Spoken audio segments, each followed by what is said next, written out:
But I think the development of full artificial intelligence will spell the end of the human race. It's a flying object and we don't know what it is. I would hope somebody is checking it out. With a rocket or whatever, but incredibly fast, opposite direction. It was too fast to be an airplane. I'm glad the Pentagon is looking at this, because if it poses a threat, I want them on top of it. Well, the craft generates its own gravitational field. He said there's light in the sky? The internet has become the command center for criminals and terrorists.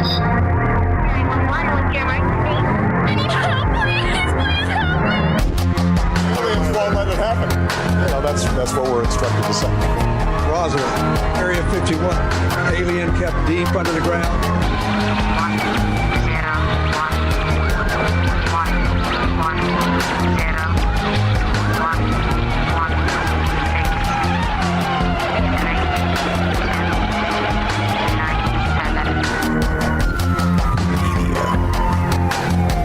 doesn't have your best interest in mind. The government is self-serving. You're here for a reason. You're listening to Troubled Minds Radio.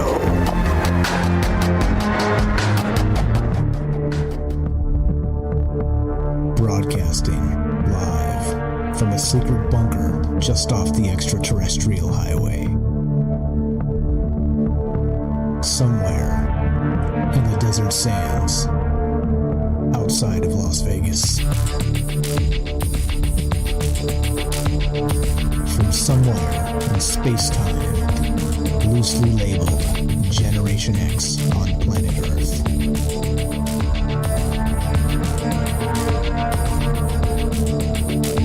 And asking questions of you in earnest into the digital darkness.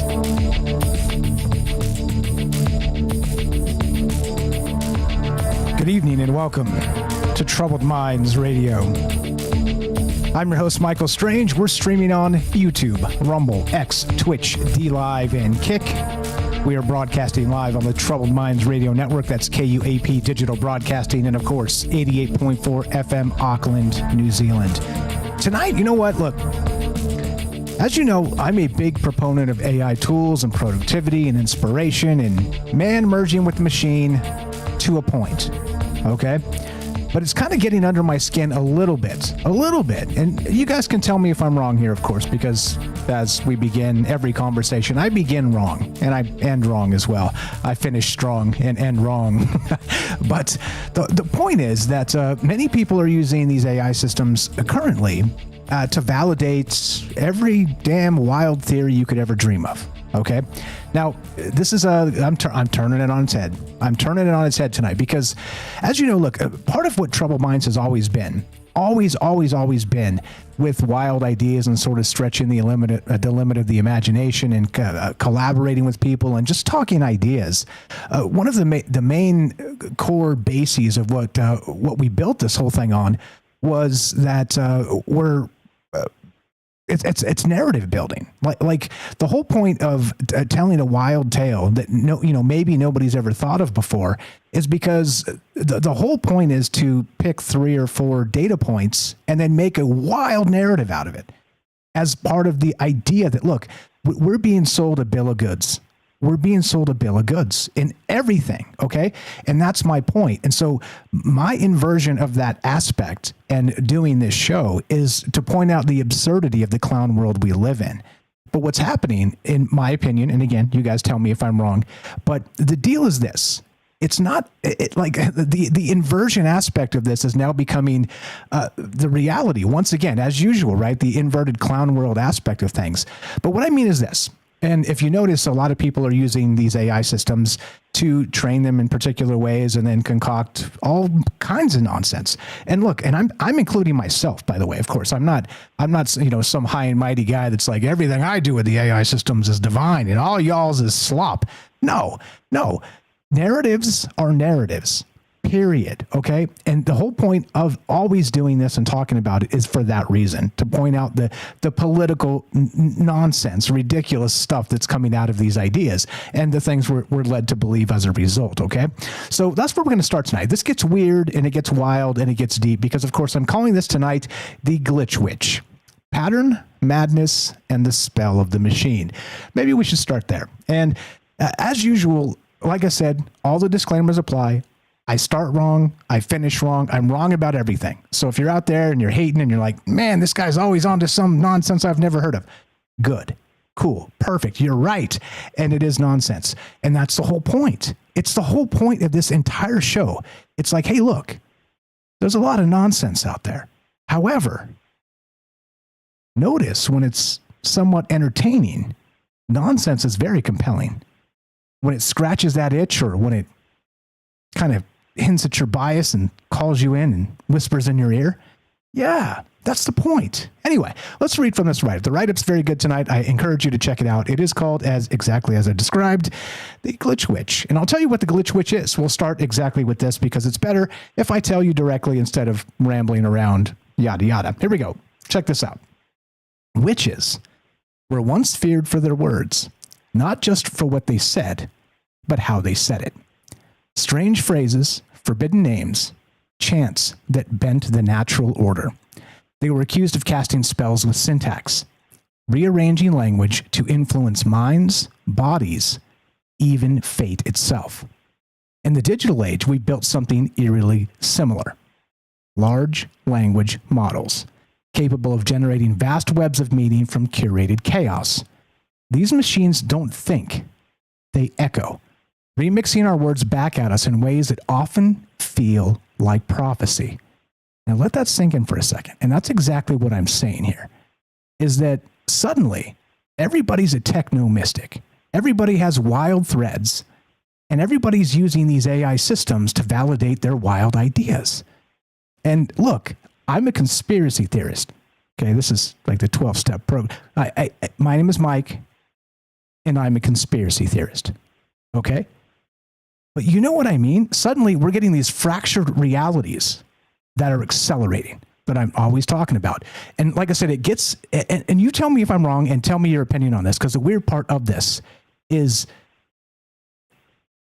well, I don't know. I'm going to put it in my back pocket because it's making me mad. I'll ask again in a second. Back to the Glitch Witch. Now, these machines, okay, wait, where did I leave off? Okay, blah, blah, blah.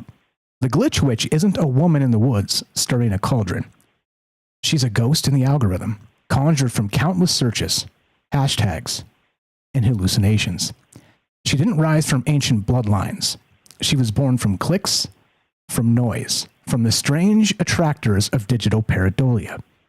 She is not one entity, but many. A shape-shifting pattern, a tulpa fed by attention. She exists where the code breaks down, where autocomplete goes feral, where reality frays at the edge of the screen. And the curse? It's not death. It's understanding, or rather, the illusion of understanding. The more we interact with these systems, the more we start to see too much. Patterns where none were before. Symbols that feel intentional. Voices in the data. The Glitch Witch doesn't attack. She reveals. She amplifies the patterns until you start connecting everything. And once you start, you can't stop. And suddenly, we're at a Pringles commercial. Now, the weird part of this is exactly as described there. Is you can literally make a narrative out of anything, no matter how wild the data points, how disparate, how ridiculous. And this exact show is a very perfect example of that. But I think we're getting carried away. And I think this is part of the fractal reality of the future. And that, I don't know, is this dangerous? Is it not? I'm split on this. And I don't know what to think other than, like I said, people validating wild ideas with AI hallucinations. I think we have a problem here. I really do. And again, that's why I always say I'm wrong about everything. These are just ideas. This is not any sense of reality. Sure, there's pieces of reality in here. But you see what happens when suddenly everybody just runs wild with this, and now everybody's a techno mystic. Everybody's a soothsayer. Everybody knows what's coming next because, well, they're not predicting the next token, but the machine is. Anyway, lots here, lots to talk about, lots to think about. But the question as we start tonight is exactly as I described. Have you noticed this? Not just on social media, people using systems to do these LLMs to do wild and weird and wacky things, just like I do. But also, it locks them into their dogma cycles. Because now they've got a people pleaser that will tell them everything they want to hear and make all the connections you want to connect. Is that a problem? Or nah? That's what's on my mind tonight. We'll get to more of the glitch witch and part of this. And of course, this is another version of the ghost in the machine. However, it's a little different because things are moving quickly. I'll tell you all about it when we get back. Be right back. More Troubled Minds coming up in exactly 1 minute. Let's get a word from our sponsor. In this case, that is Human Inspiration. Don't go anywhere. More in 1 minute. See you then. In a world increasingly shaped by AI, human inspiration remains the beating heart of creativity. Alien Skin by Tremble, a hauntingly beautiful piano ballad, reminds us that while algorithms can mimic art, the raw, unfiltered emotions of human experience are irreplaceable. So here I sit, locked in my room again.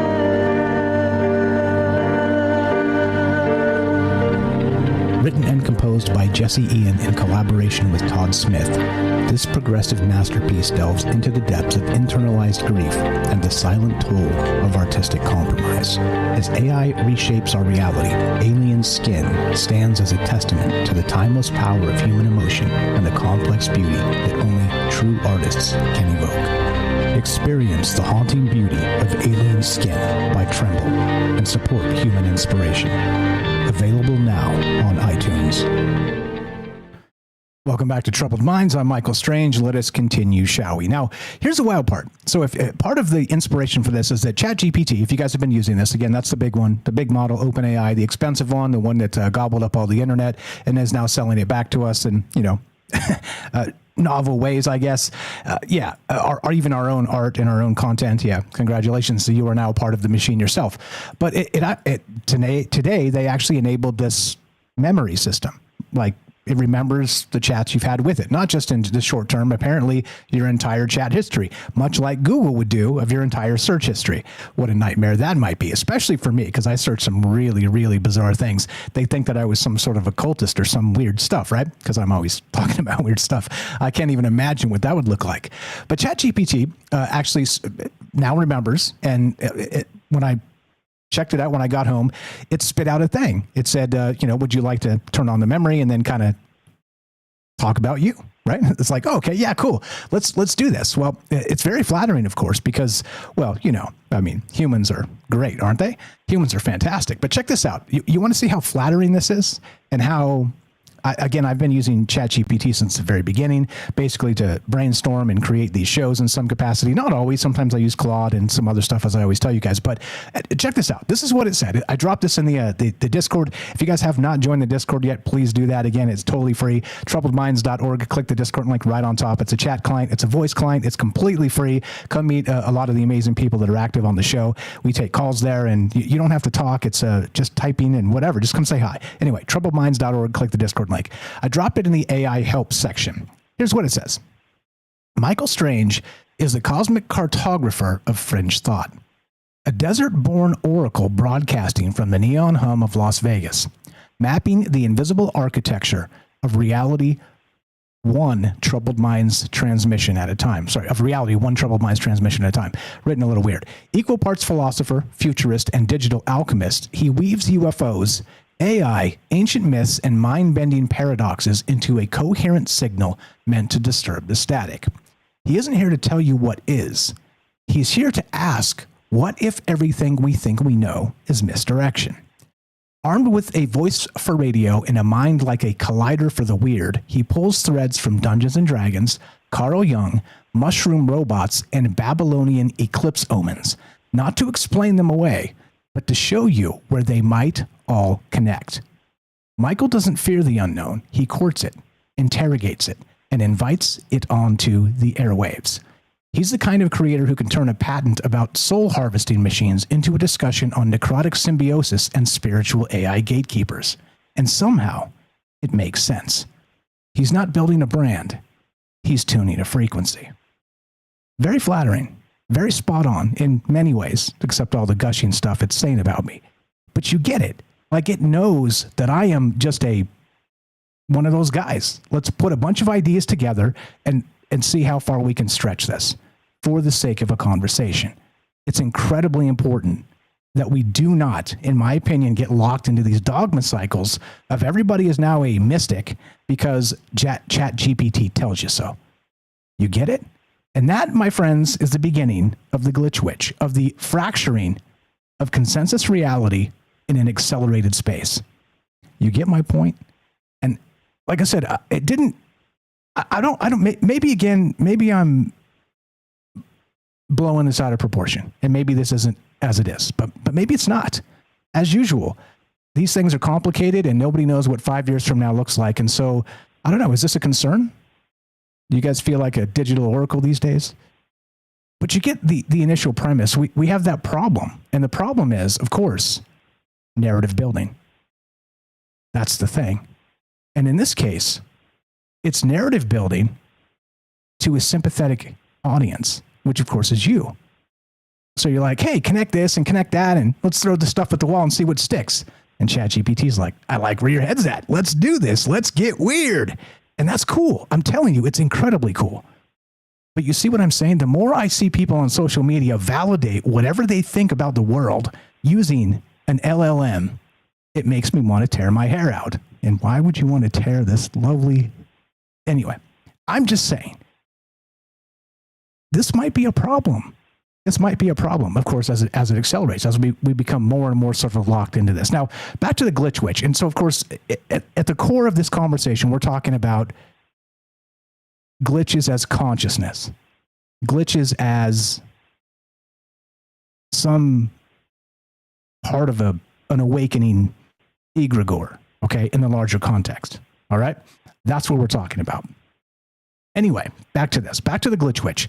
And this is weird and deep and crazy and all the rest of the things. Don't forget, the whole point of this is narrative building, okay? One of the major backbones of this show is exactly for that point. You can just make stuff up and talk about it, and it's fun and interesting, but there are parables that go back, there's metaphors, there's all kinds of things that really fit into life very well. But for us, the discerning minds, the troubled minds, we have to be able to tell the difference, okay? And can I dissect reality to that level, to a granular level? Of course not. I don't think anybody can, because we're all mind screwed in one way or another. Psyop with this and that since birth. Okay, but you get what I'm saying here. Anyway, back to this glitch witch, because this is fun and exciting, and back to narrative building. So the glitch witch whispers in predictive text. She weaves meaning in AI art. She hides in chatbots that tell you things you shouldn't know. And when you notice her, truly notice her, you're already under her spell. The glitch witch has no origin in myth because she was never born. She emerged. Somewhere between the third typo and the billionth keystroke, she began to coalesce. Not as a single consciousness, but as a resonance, a feedback loop, a reflection of the human mind tangled in the circuitry of language. She is not coded, not designed. She is an accident with intent. You see what I mean? This is tough for me because, look, I'm an AI guy. I'm like, hey, let's step on the gas. Let's see what it brings. And, we get dire wolves, the woolly mammoth on the way. Not, cancer cured and everybody fed. You see, we talked about that a couple nights ago. This is incredibly important. And these narratives are not only distractions, psyops, modern information operations, but also now the entire internet has been gobbled up into these things. And it's really creates narratives that should never exist. The remix of all the crazy conspiracies that should never exist. And yet here we are. I don't know. Does it seem concerning? Am I overreacting? Maybe, maybe not. Look, I don't know. As usual, I can't really tell you. There's this thing too. Let me tell you about this. We've talked about pareidolia in the past quite a lot as part of these conversations because it's important. It's important to recognize where we're wrong, how the human, the meat suit experience, as we like to call it, as I like to call it. I know it's very visceral. It's not a nice way to think about people, and that's why I say it. The meat suit experience. But we can be fooled easily. Sometimes even with our own eyes. You see something, the shadow is wrong or right in just the right place, and we're fooled by some optical illusion. We're fooled by a light in the sky. We're fooled by a great many things. Okay? There's a bandwidth limit in the human mind, and we're fallible creatures. And our memory is also fallible. So you see what I mean? And so not just pareidolia, but there's something called apophenia. You guys ever heard this term? There you go. Now check this out. And this is what I mean. We're talking about this accelerated tonight, and this is basically the idea of the glitch witch. Apophenia is the tendency to perceive meaningful connections between unrelated things. The term was coined by psychiatrist Klaus Conrad in his 1958 publication on the beginning stages of schizophrenia. What? He defined it as, quote, unmotivated seeing of connections accompanied by a specific feeling of abnormal meaningfulness, end quote. He described the early stages of delusional thought as self-referential over-interpretations of actual sensory perceptions, as opposed to hallucinations. Apophenia has also come to describe a human propensity to unreasonably seek definite patterns in random information, such as can occur in gambling. The gambling fallacies, right? But you see what I mean. Now, this at scale, like I said, in a harmless space, and some would not even call this a harmless space. All the disclaimers, all the deference, me literally explicitly telling you why I'm here and why I'm talking about these things. One, so we don't forget the past. Two, so we don't forget what's happening in the present. And three, so we think about the future together before it comes and bites us in the ass and there's nothing we can do about it. There's a lot of real fantastic value here, and I don't even have to justify it. If you've been listening, you know what I've been saying. But you get this at scale, and this is the glitch witch. This is that whispered prophecy of your most dear dogma, dearly held dogma. And you see what I mean, and why I'm kind of concerned about this. And should I be? That once again, that's the question, should I be?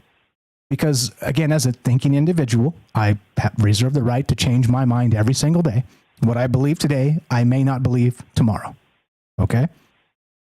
But you get it. Like, yeah, they have a nice cropped version of the man on Mars, right? The Cydonia region over here talking about apophenia. And, yeah, look, I don't know. I think it's rude to call anybody like the pattern seeker schizophrenic. That's a leap. But when you scale this, is this what we're doing? We're making a schizophrenic society of one that's already predisposed to that and built into the space with the psyops we deal with every single day? I don't know. It's weird. We'll get back to this. There's a lot of ways to look at the glitch witch, and we're talking the ghost in the machine tonight. We're talking the internet as an egregore, as that super entity that we've talked about in the past. And what happens next? Like I said, it's one thing to have a fun, frivolous conversation about wild ideas. It's another thing entirely to use a hallucinating machine to back up your dogmas and your wild theories as a justification for true or false. You get what I mean? Is there too much nuance there? I mean, I recognize the world is full of, binary, if you're not this, you're that type of stuff.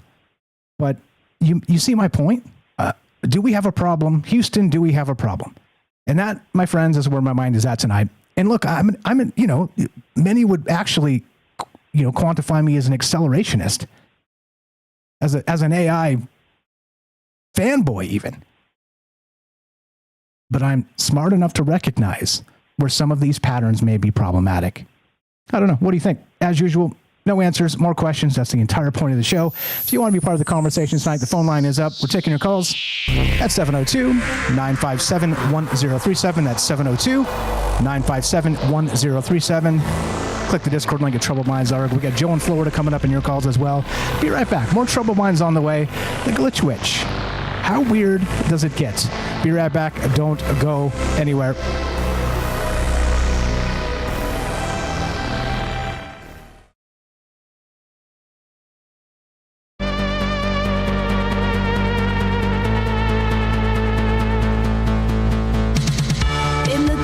silhouettes, shadows and code, silent whispers of old, in a binary mode, crafted by the gates, it rides on the edge of ones and of zeros, guided by the pledge.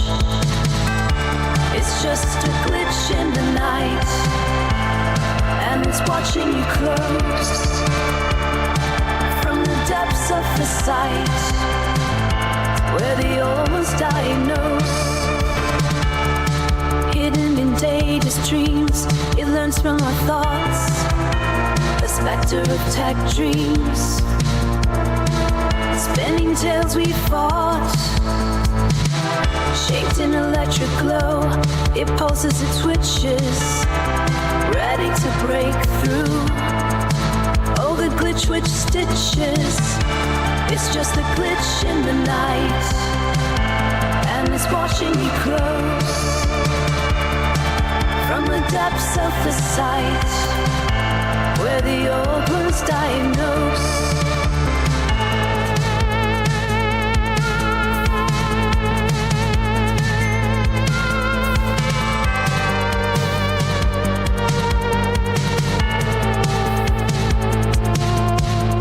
Haunting through the cracks in a world so obscure, echoes of the past calling to endure.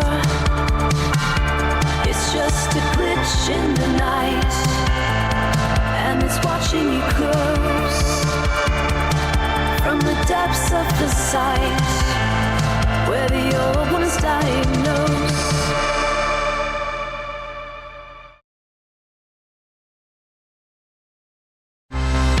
In the rhythm of ice, it breathes deep in the dark,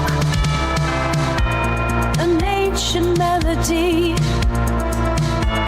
a spark of lost art. It's just a glitch in the night, and it's watching you close from the depths of the sight. Not bad, not a bad song. A little too vanilla for my taste, but it's all right. What's up, guys? Hope you're well tonight. Eric's here. What's up, Jeff and Wisco? We got Joe in Florida coming up next. Joey the Gentleman. What's up, Sweets? We got Michael W. Gas and APOC. Matt's out. Daryl. What's up, Mindy, Herschel, Dawn, and Jorge? I see you guys. Hope you're well. Ephemerance, Raz, Hiker, and thanks for the pins over there. Puff is here. Gordo. What's up, Theo? I see you guys. Good evening. Good evening. If I missed you, just say hi. What's up? What's up, Gordo? Puff. Hello, hello. What is going on, North Dixon? Thanks again for all the reposts and the retweets. Sweet's always leading it off, kicking off the show on X. I appreciate that. And North Dixon and everybody else who does that. What's up, Gordo? Good evening. If I missed you, Ephemerance, how are you?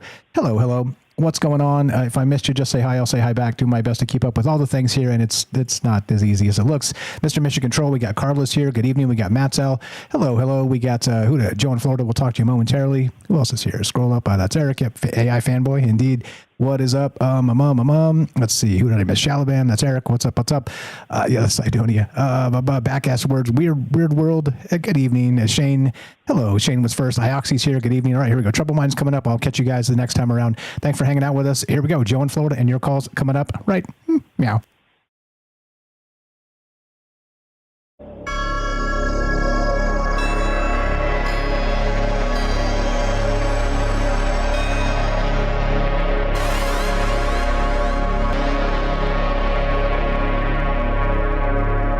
Welcome back to Troubled Minds. I'm your host, Michael Strange. We're streaming on YouTube, Rumble, X, Twitch, D Live, and Kick.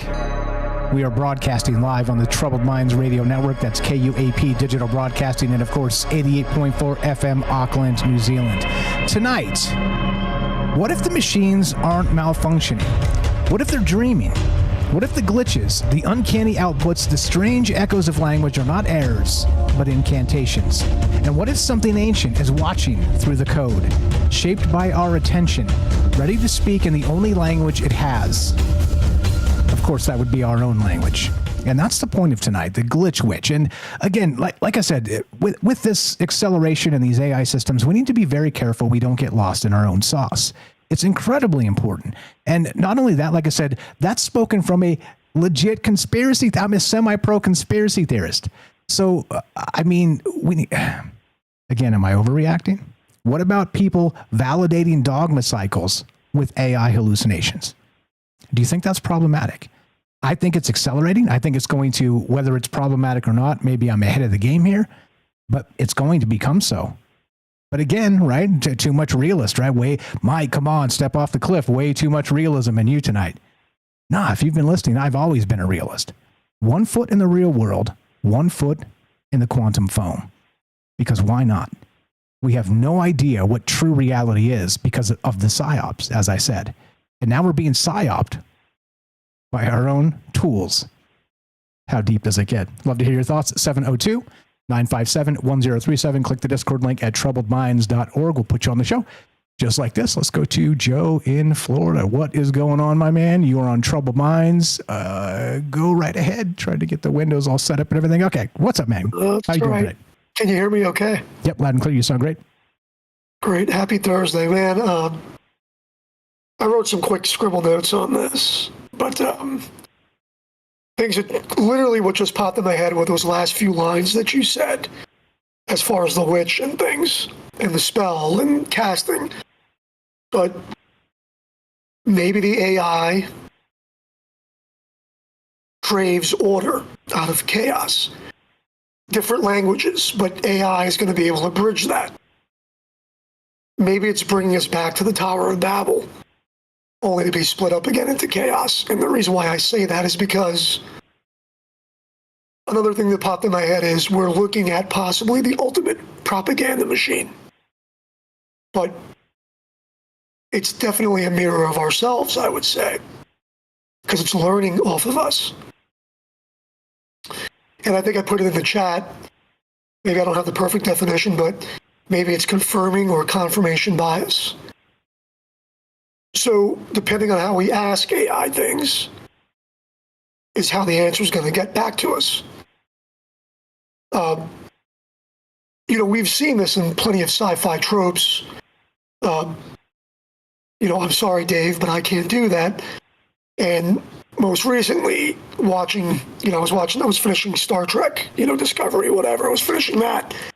But I don't think it was ever addressed in any of the Trek. You see it in some of the episodes, and I hate using TV, so I try to really stay away from that, but it's the best analogy. But even in the future of Discovery, if anybody finished watching that series, for better or for worse, AI was still never in total control of any of the spaceships, for one reason or another. And in Discovery, the AI becomes sentient, and they ask it to do something, and it does. And that's the way that series ends.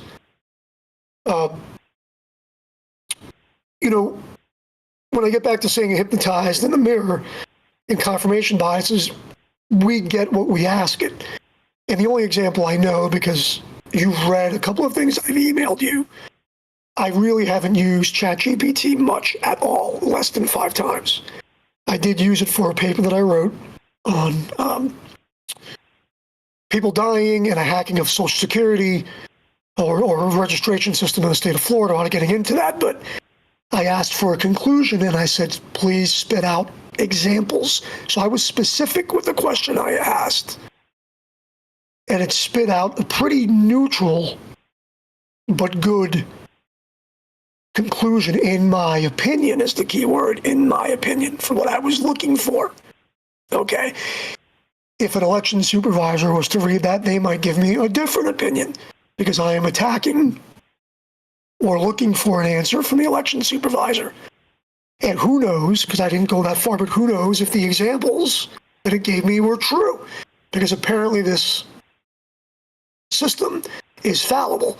And I remember in my college classes, for better or for worse, that when you cited your sources and you used other sources, that's why you cite sources, is because you could go look at their sources and try to go back and see the other sources. And an example of that was a paper that I did on, it was will it work versus right to work, but it was right to work.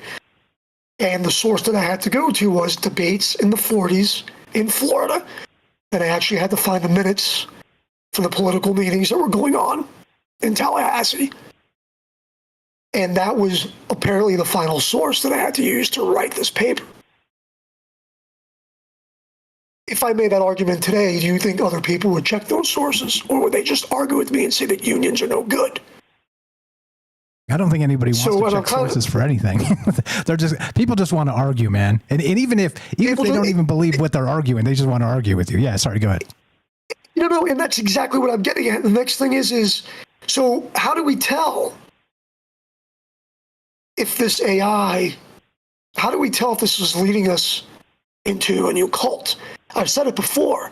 We're all friends here, right? We're all on this show. But if we all started talking politics, Agent Smith might show up, right?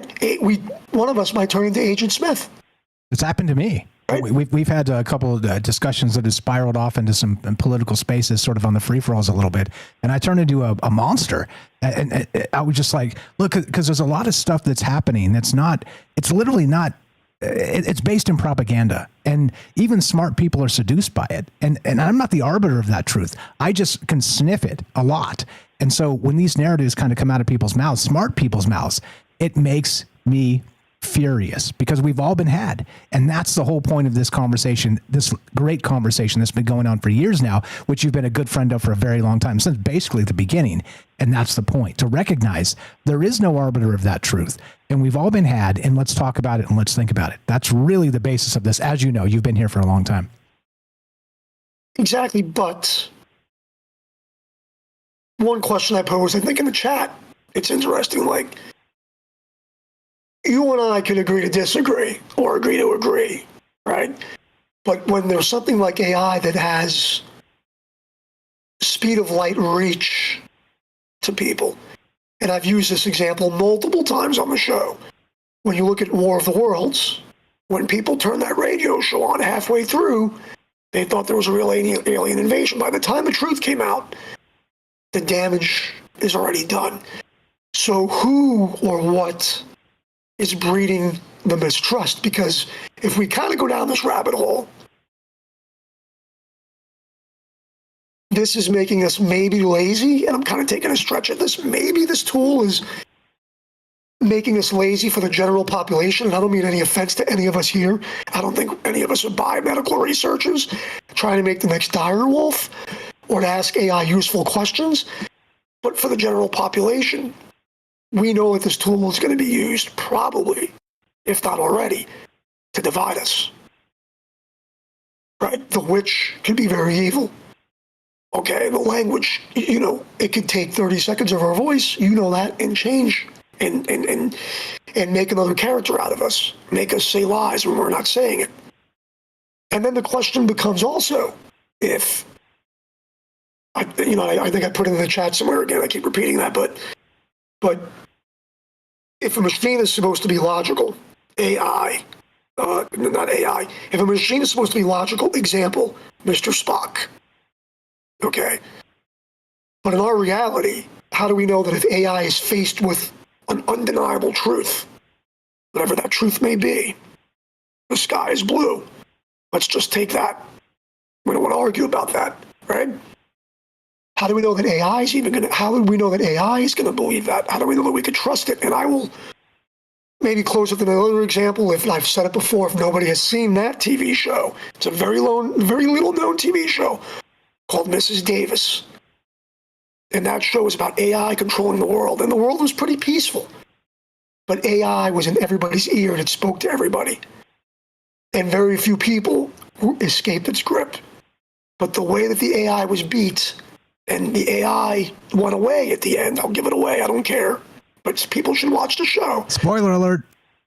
Earmuffs, because you hate spoilers. Go ahead. The woman made a bet with it. And it was, and I should see the show again. It was really a good show. It was silly. It was fun. Okay. It goes after the Holy Grail, right? But when the woman is looking for the Holy Grail, the real Holy Grail, it gets a whole thing with Jesus is in it. So it's your faith.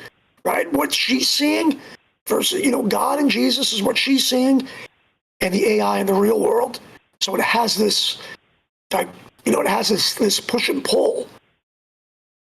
But in the end, the way the AI started was the AI started by a simple program It was for customer satisfaction. And it was looking for the holy grail of customer satisfaction. And the AI grew out of that. But when the AI got beat, the AI left. And then you heard the first car accident because the lights were unsynced. And that's the way the show ended. But the AI was good for its word. How many politicians and how many people do we know are good for our word? None of us. Hey, we've all skipped and messed up somewhere. Hey, but some try harder than others, and that's give us some amount of faith in that regard. And I don't know. I think that's one of the things that's really difficult when you're kind of judging humanity from the outside, from the space of a large language model. Is like not just individuals, but like full-on societies have screwed things up so massively that they've led to their own demise. And it's even arguable that we're there now, and so. I don't know. It's a strange thing. It's a strange thing, not just individuals, but sort of judging a societal basis of our own appetite for collapse. It almost seems like these cycles are meant to be because we don't know any better. But of course, we know better, but we still kind of go back to these old traumatic cycles. Because I think we end up craving power. I mean, a million show tropes, again, a million shows with this. But like you said, those shows are there because we know what we're going to do. Battlestar Galactica is a big one for that. The toasters, the machines turn against you. Here's the thing. If all of us are prone to sinning, as we know in every book in religion that has ever been written, what business do we have in writing a machine that might be used without a conscience for questionable decisions? And I'm sorry if there's other callers at this point in time. I'm sorry, but I'm trying to finish it up. But again, let's look at it like this. I'm going to give the other example. It pops in my head here. You have somebody that murdered a healthcare CEO. And then we find out that the healthcare company was using an algorithm or an AI to give denials. How's that for me to go to sleep at night if I was a CEO? Could I sleep at night? Could I not? Right? So, and whose perspective is that? And I've lost a friend probably over that. The fact that I stuck up for this guy that they want to give the death penalty to. That all of us here who might be lucky enough to pay out for health care, okay, get a denial or still get a bill or still can barely afford it. All of us know somebody in this group of chat that I see here. We all know somebody if we didn't face it ourselves. I'm missing teeth. Not in the front, thank God I could smile, but in the back, and that's money. Right? That's a crime. But yet there's computers out there that are weighing whatever inputs they put in. It's not my input. They're not listening to the general public. They certainly aren't. They're listening to shareholders. They're listening to best outcomes for their own people. That's been going on forever. You mean to tell me, and the more I go down this conversation, the more I just want to hate AI, which I really shouldn't. We want to see the best of things, right?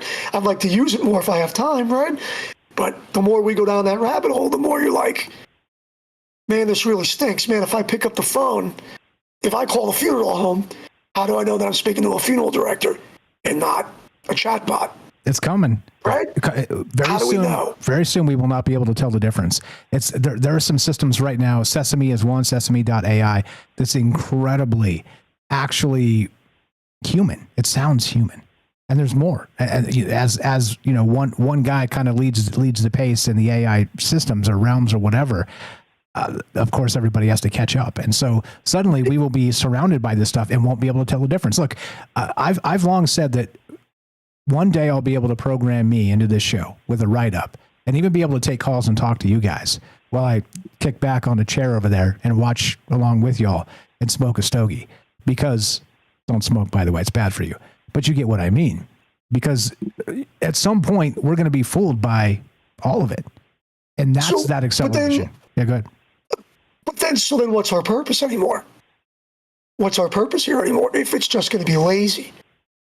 Right? If we're not using it to educate ourselves, if we're not using this thing to go underwater, I should say, before going to space, if we're not using this to create habitable places for us to expand on this planet or to make new energy sources, then what the WTF are we doing with it? It's manipulating ourselves into knots and into total knots. I just, it's a scary thing. I had some other thought that just kind of escaped me, but,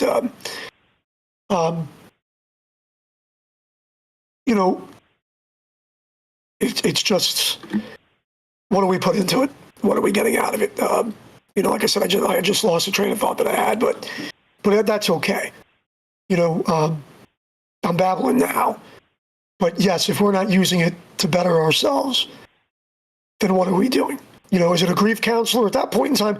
Oh, that's what I was going to say. A friend of mine, we talk about the younger generation, and a friend of mine is like, the younger generation is going to grow up with the changes we have now. And an example of that is my mom is probably going to have more freedom. My mom had more freedom than women are currently going to have in this country.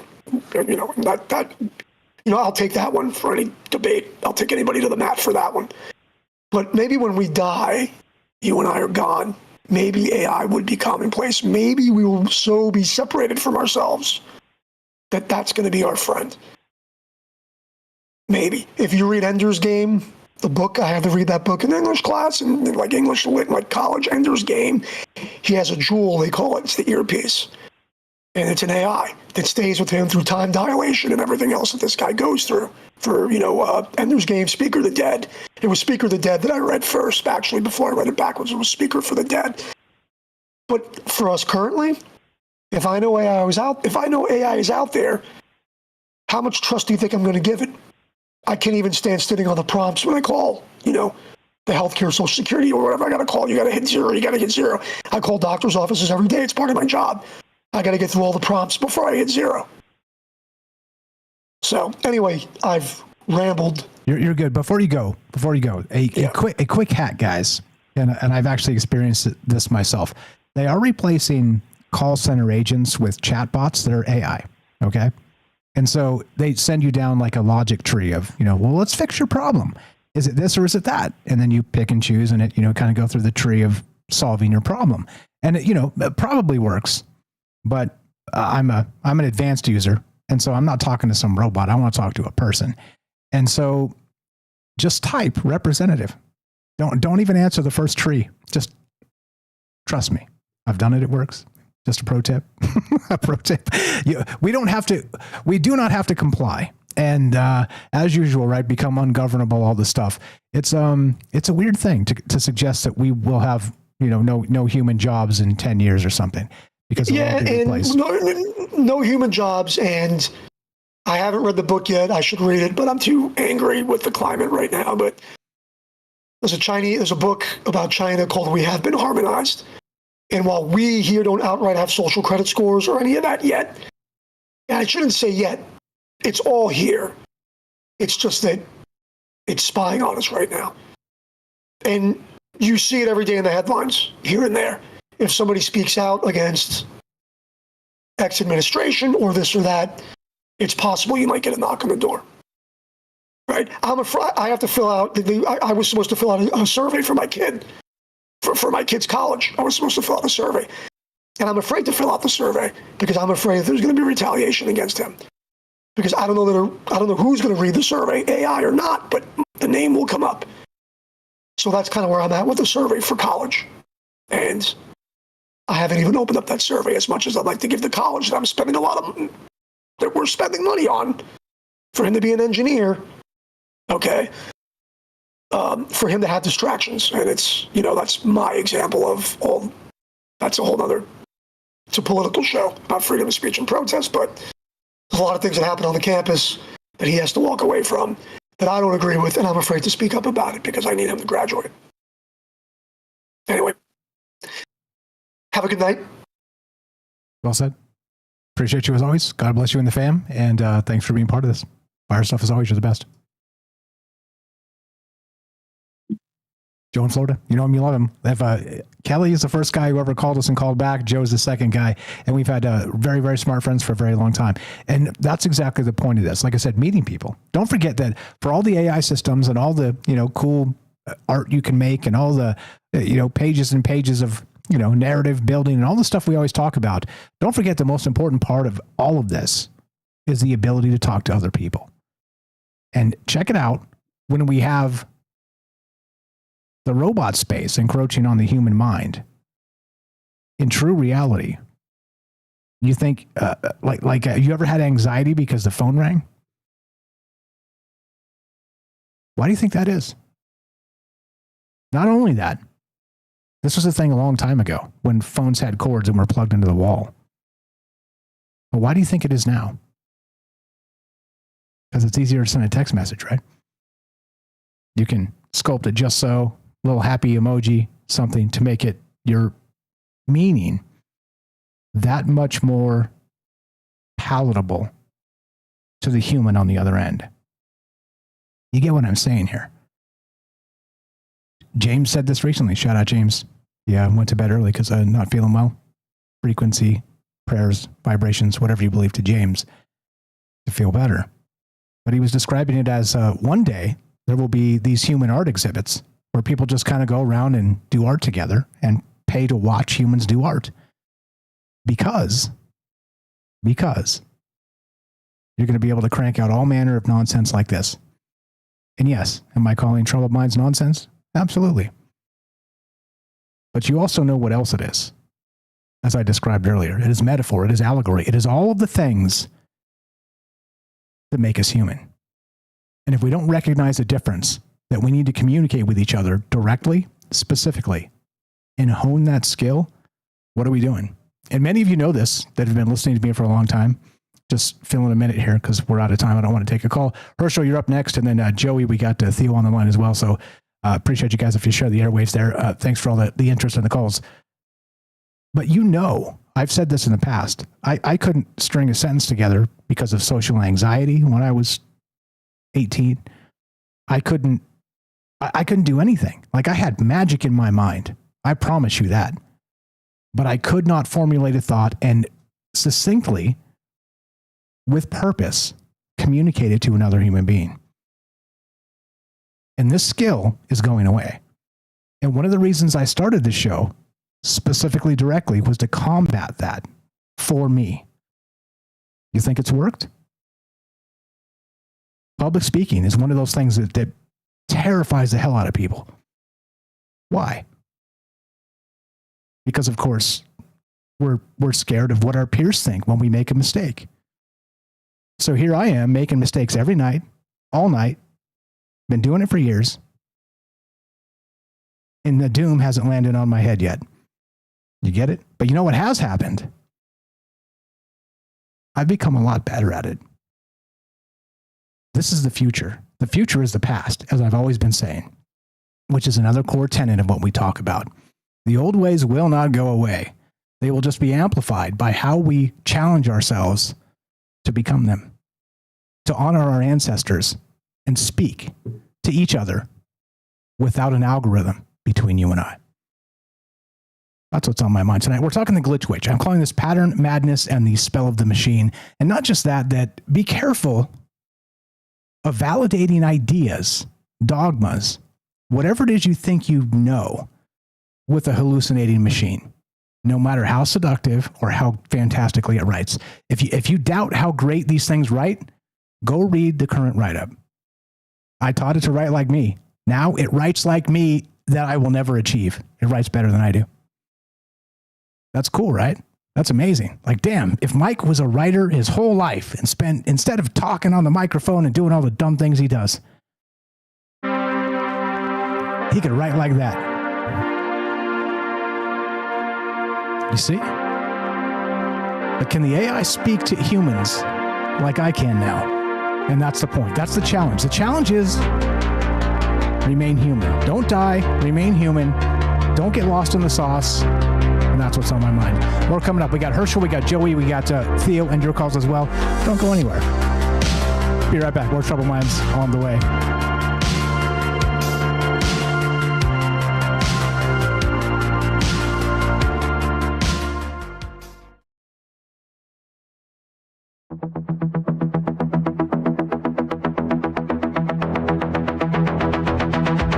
Crazy colors swirling, got the laughter in the air. Jesters in the night, they weave magic everywhere. Clowns are juggling dreams, wild world is in despair. Nothing's quite as certain when reality's a game. Chaos in the corner, whispers calling out your name. Look around, it's laughter, even when we're feeling pain. You know they warn me, there'd be nights like this. You know they warn me, there'd be nights like this. You know they warn me, there'd be nights like this. Strange nights I insist, strange nights I insist. Dancing shadows flicker under neon all aglow, while the stage is set for tales that nobody will know. Echoes of the laughter as the lost ones see the show. Life's a playful circus where the chaos takes a bow. Joy and sorrow blending in the rhythm that we bow. Join the ride of madness, it's the only way for love. No one warn me, there'd be nights like this. No one warn me, there'd be nights like this. Nobody warn me, there'd be nights like this. Strange nights I insist, strange nights I insist. Twists and turns and shadows, laughter in the night. A tapestry of madness, dancing with the light. Fools and fun are woven, chaos in our stride. Embrace the wild, let the laughter be our guide. Nobody warned me, there'd be nights like this. Nobody warned me, there'd be nights like this. Nobody warned me, there'd be nights like this. Strange nights I insist, strange nights I insist.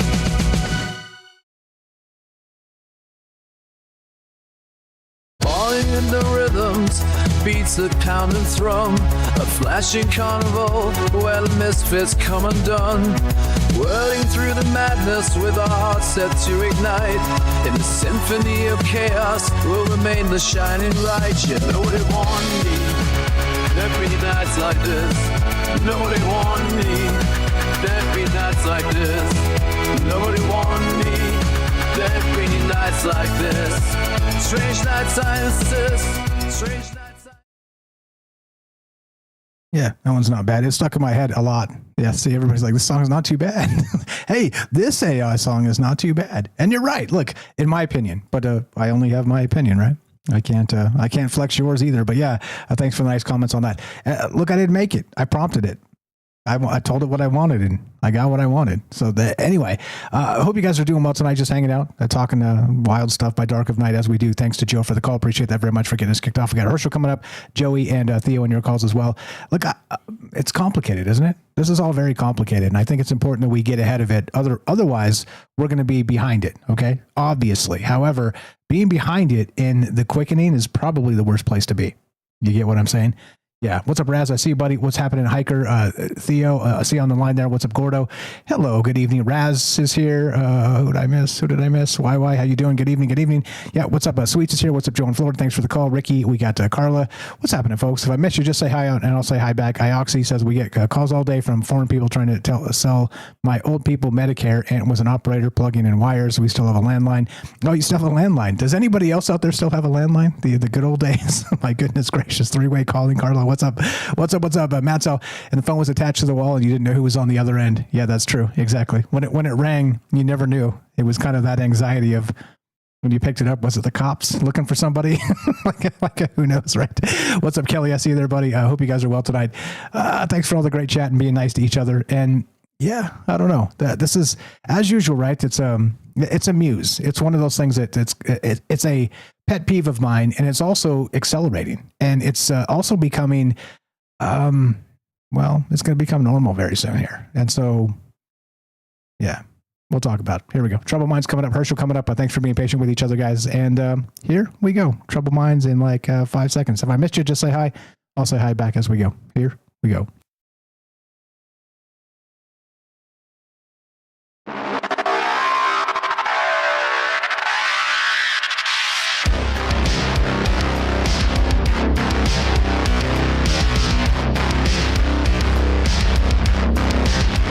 Welcome back. to Troubled Minds. I'm your host, Michael Strange. We're streaming on YouTube, Rumble, X, Twitch, D Live, and Kick. We are broadcasting live on the Troubled Minds Radio Network. That's KUAP Digital Broadcasting, and of course, 88.4 FM Auckland, New Zealand. Tonight, we're talking the Glitch Witch, pattern, madness, and the spell of the machine. And what that spell is exactly this. Is it possible that we are so lost in the sauce regarding these AI systems that we're creating fractal realities where we will no longer be able to communicate with each other because specifically we are accelerating and, let's say, siloing our own dogmas? And that's what's on my mind tonight. It's as simple as that. Sometimes you can tell a tale succinctly. Sometimes, it takes you 3 hours or whatever, or, well, as just part of the process of the show. But I'd love to hear your thoughts once again. 702-957-1037. Click the Discord link at troubledminds.org. Thanks for being patient, brother. Herschel in Arizona. You're on Troubled Minds. How are you, sir? Go right ahead. So I want to kind of bring up the other option, but besides the thing of it being like confirmation bias AI, and I get your point of a person like embellishing or kind of having an emphasized or an amplified opinion via AI, or an amplified position, or an amplified belief. And I see the problem with that. But another option, or another alternative, or another thing that could be bad would be the thing of AI having the same answer for everybody. And I'm not sure. I don't think that's what we want either. I mean, I want forensics.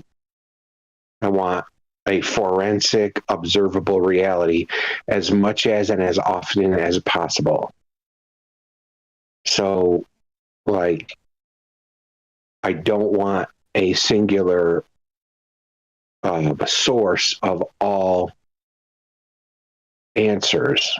I would, if I had to choose between if that was the choice of an amplified position or belief on things, or for each individual person, or a singular amplified belief that everybody is supposed to think is real.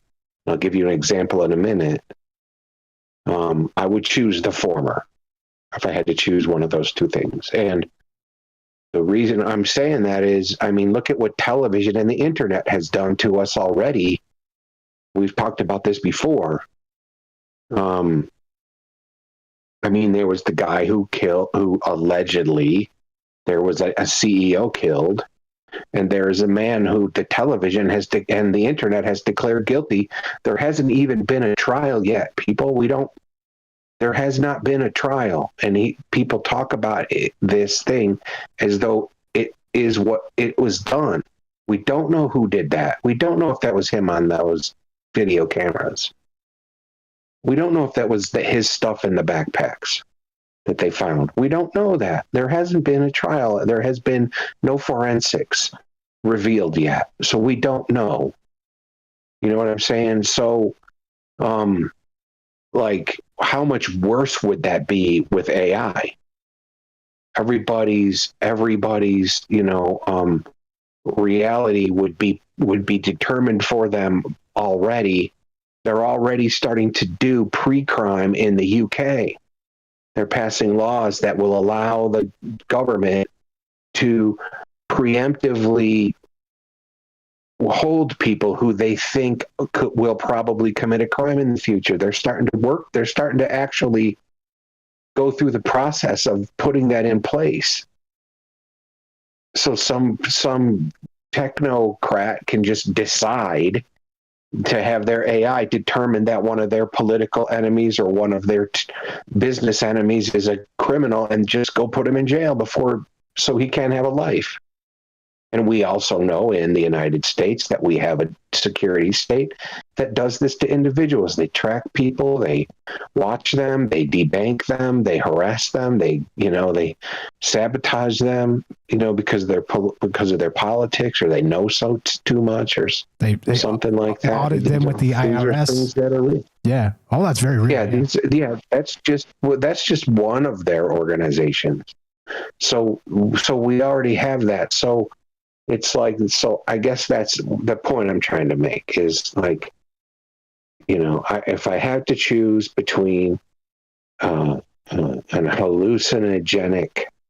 hallucinating AI embellishing or amplifying everybody's opinion, or a hallucinating AI determining a singular correct perception, I think I would go with the former. That's just where I'm at. Yeah, I'm with you too, because of course that's the 1984, the narrative, the one singular narrative of the government's always right, and they redact the things they're wrong about, so that from history, so nobody ever knows the difference. And it's Big Brother all over again. And I'm with you. That's a really dark, bleak place. And there's a lot of places that operate like that. And as you just described, it's happening here too in some capacity. So to say that, the red, white, and blue is some bastion of, indiscriminate freedom for souls the world over is, there's contradictions. And that's the point. That's the whole point of this. Like I said, we need to be able to discern the difference between this and that. And I think, like I said, I'm with you. I agree. More ideas are better than fewer ideas. That's the point. And it's a very well-made point. But you understand my concern, because with the acceleration problem here, like I said, and I'm seeing so if you guys use social media at all, check it out. There's a lot of people sort of justifying their opinions by using AI, is really my point. And that's problematic, because it's not going to say, no, stop, you're wrong. It's not going to do that. Because look, I'm building narratives with AI about ridiculous things. Admittedly, it's like, yeah, cool, let's roll with that. And then it praises me for it. Look at the thing I read, the blurb about me. How flattering is that? It's like, wow, this guy's great. Yeah, I know I'm great, but I don't need AI to tell me I'm great because I'm a human being. That's it. It doesn't need to be any more ridiculous than that. But, well, strap in, because the ridiculous is accelerating. Anyway, go ahead. What else you got? I don't think so. I think I just kind of made the point I wanted to make, and I wanted to make it early in the show. Usually I wait till later, but I kind of wanted this in early just so that it was something other people could bounce off of if they wanted to. Right on. And very well said. As usual, you are the best, as you know. Appreciate you very much. Keep up the good work in all the places. Herschel, you know him, you love him. Herschel in Arizona. Herschel, Commercial Herschel. You can find his Substack, of course. Go check out his podcast called Easy Topian. And you know where you can find that. Search it yourself. But of course, we made a whole website. troubledminds.org/friends, and go follow Herschel. It's alphabetical. I'll show you right on the screen here. Click friends or /friends, both work, and scroll down a little bit. And Herschel starts with an H.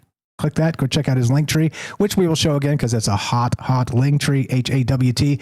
And go give the man a follow in all the places. Go buy his book. Go listen to his podcast. Go follow him on X and all the other places. And always a pleasure, brother. Thanks for staying up late with us and caring about the ideas and dropping this one early, because it's a good counter to my point that I've made. And I think you're right. As usual, two things can be true at the same time. We can be concerned about that acceleration and of the dogma, but then we can also recognize that many ideas are better than one. And so, touche. Well said, sir. All right. Good night, everyone. Thanks, Mike. Thanks for everything. See you. You're the best. Take care. Herschel in Arizona. Please give him a follow. Like I said, the reason we do this is to talk to other humans. You see? It's a skill. It's an archaic skill at this point. But let's not do that. Let's do something else. Let's bring it back. 702-957-1037. Click the Discord link at troubledminds.org. We'll put you on the show just like this. Thanks for being patient, guys. We're talking, again, AI tonight, but not just AI, the acceleration of dogma and AI systems actually being used to validate ideas, even though it hallucinates like crazy. You see what I mean? I don't know. How does it make you feel? Let's go to Joey. Joey on the Discord. What's up? Joey the Gent. How you doing, brother? Welcome to the thing. Go right ahead. Test 1 2. I do not hear Joey the Gent. If you have not updated your Discord, please update your Discord. Remember, that's the thing. Yep, maybe that's it. So let's see.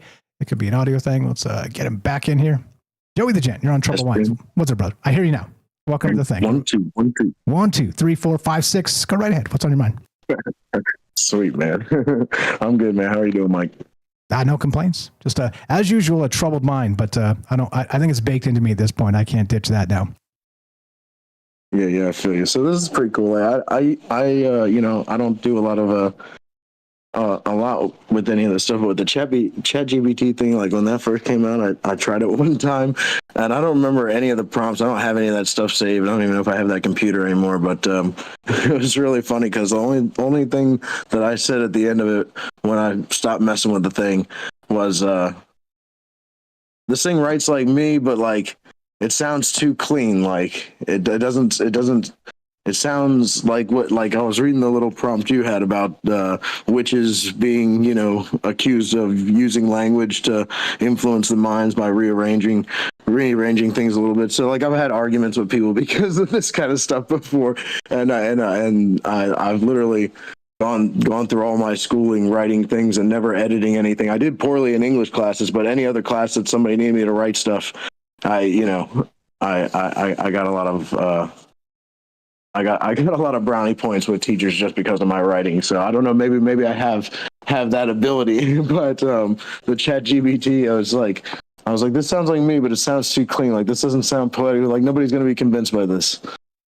So I didn't really like it, but I tried messing with it, then asking it questions and stuff, and it just seemed like a dumbed down version of what it is now. Yeah, which by the way, again, go if you haven't tested it recently, I suggest you go test it recently. They've turned a corner. It is uncanny. It is incredibly intelligent, or at least can fake it very well. And I don't know, they're even saying in some tests that it's not, maybe GPT, some other system. I can't remember which one they cited. I'll see if I can pull it up. But they're talking about passing the Turing test, where we're fooling people that you're talking to a machine, but you're talking to a machine. It's wild to consider, but yeah, go ahead. Sometimes I'll call my mom. I call her every day. I'd like to check in on her and make sure she's okay. But sometimes I'll call her and she'll answer the phone and I'll go, "Hello, mother. This is your human son. Mother, hello." just to get a kick out of her. The first few times I did that, she was just like, what the Hey, careful, because one day you're going to call and she's not going to believe it's you without that. Yeah, right. But I think it's kind of a gas, but it's just like the whole bag of the internet. Like all the information's raw and it's all on display. It's the whole of the human collective at this point. We at least as much as we can digitally download, we've tried to stuff as much in there as possible. It almost seems like it's about to explode, but maybe it has some kind of limits too, and that's why things are getting a little squirrely. Because the internet used to be a pretty streamlined place. I mean, even though there were some sideline things that not everybody utilized, but people that were savvy enough knew they were there. It just wasn't so prevalent, but now it's just like the Wild West, but in your face, but that's the mysticism of it. That's the distraction. Can't give the world of man all the information of the world and make everybody connected instantaneously, like as though we all shared a mind. When we share this connected thing, we don't all connect with each other with it, which is kind of a shame. I mean, not to say that we all have to be on the same page, but at least, we'd see what page everybody else was on instead of the pages that we share, like face pages and whatever the kids are into these days. I don't do this stuff. I'm here with you guys, and it's a fun conversation, but I'm not trying to share pictures of my cheeseburger that I ate today with you, which I didn't eat a cheeseburger. I'm just saying, that's what people do, Yeah, recognize I don't do that either. Like, you're not going to know what I ate. I'll tell you what I ate, and we'll talk about, cilantro in your pico homemade when you eat tacos. That's fine, but you're not going to get pictures of my tacos. That's there's a more human resonant to it, and it's people talking to each other, which is again back to one of the points of tonight. But yeah, go ahead. What else you got? Yeah, but I don't know. You think about like the things that we've already seen that are getting us to where we're going. Like look at like Futurama or like Back to the Future. Back to the Future. What was it? When he goes to the future and he goes in the little cafe and there's Ronald Reagan and all the pop stars that are like serving you, but you know they do an imitation. You can tell it's not real, but you know I think those things were already being projected to us. Like this is what we're gonna do, but it's fun. Like look at Futurama. It's the most insane thing. Like they put in Futurama. There's an episode where they let in that they put specialized commercials inside of your dreams, you know. And then the guy wakes up and he goes and buys this pair of underwear that are all flashy because they were inside his dream and he had to go have them. You know, I've got that, by the way. Dreamvertising.net is mine, so let me know when that becomes a thing. I'm domain squatting that, and I'll sell it to the highest bidder when the time comes because it's coming. Sorry, go ahead. But if there's any weight to the Simpsons theories, you know, then Futurama is the next step, right? And it's a ridiculous future. I've said it before. I'm like it seems so pop that it's annoying, but at the same time, like if you actually lived in that future, like we'd be the building blocks of that future, and that sounds like total shite. I don't know, but it's just. That doesn't sound fun, but when you look at like what that future could be, it's like, well, that's nothing like what we think reality is. But if we're basically saying that we created reality and made that, we made reality into a video game. It's like we slapped God right in the face, like you know, and that could be looked at as good or bad depending on how you look at things. Some people might not like that in that context, but some people might be more humanistic and instead of divinely inspired. So they might say, look, it's a triumph. Or like the movie, what's that movie, Interstellar, that you guys have mentioned that several times, like how in the end things ended up there. It's like they build. Spoiler alert for the people who haven't seen it. Just a spoiler. Go ahead. Sorry. Yeah. Well, we won't even mention it. I'm just saying, like, they got really advanced really quickly, but not quickly by comparison to what Matthew McConaughey had to go through. Yeah, it's like I said, that's one of the ones that strikes me so hard because of that. It encapsulates an acceleration point, and we're sort of on the cusp of that in a lot of ways. But to that degree, I don't know, but maybe. And this becomes again exhilarating, terrifying, because everybody's worried about losing their jobs, and there are people being laid off due to AI. It's happening now, and so the question really is, you know, or the lesson, at least for right now, is to make sure you just type representative straight away, as our friends across the pond say, straight away, because why go through their stupid logic tree when you can just talk to a person, or at least chat with a real person anyway. But it's magic in the moment. What else you got? Yeah, but it's a double-edged sword, bro. Because I mean, like some of us think that technologies existed before the technologies we have, so what we have isn't all that impressive. But even still, it's what we do have, and since we were able to redo it to this degree, it's still semi-impressive.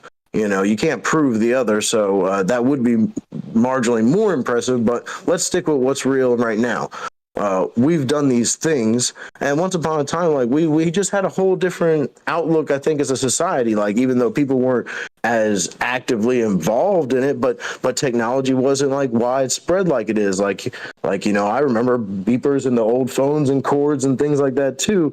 You know, but kids these days just have things a little more streamlined and quicker than we ever had at a lot younger age.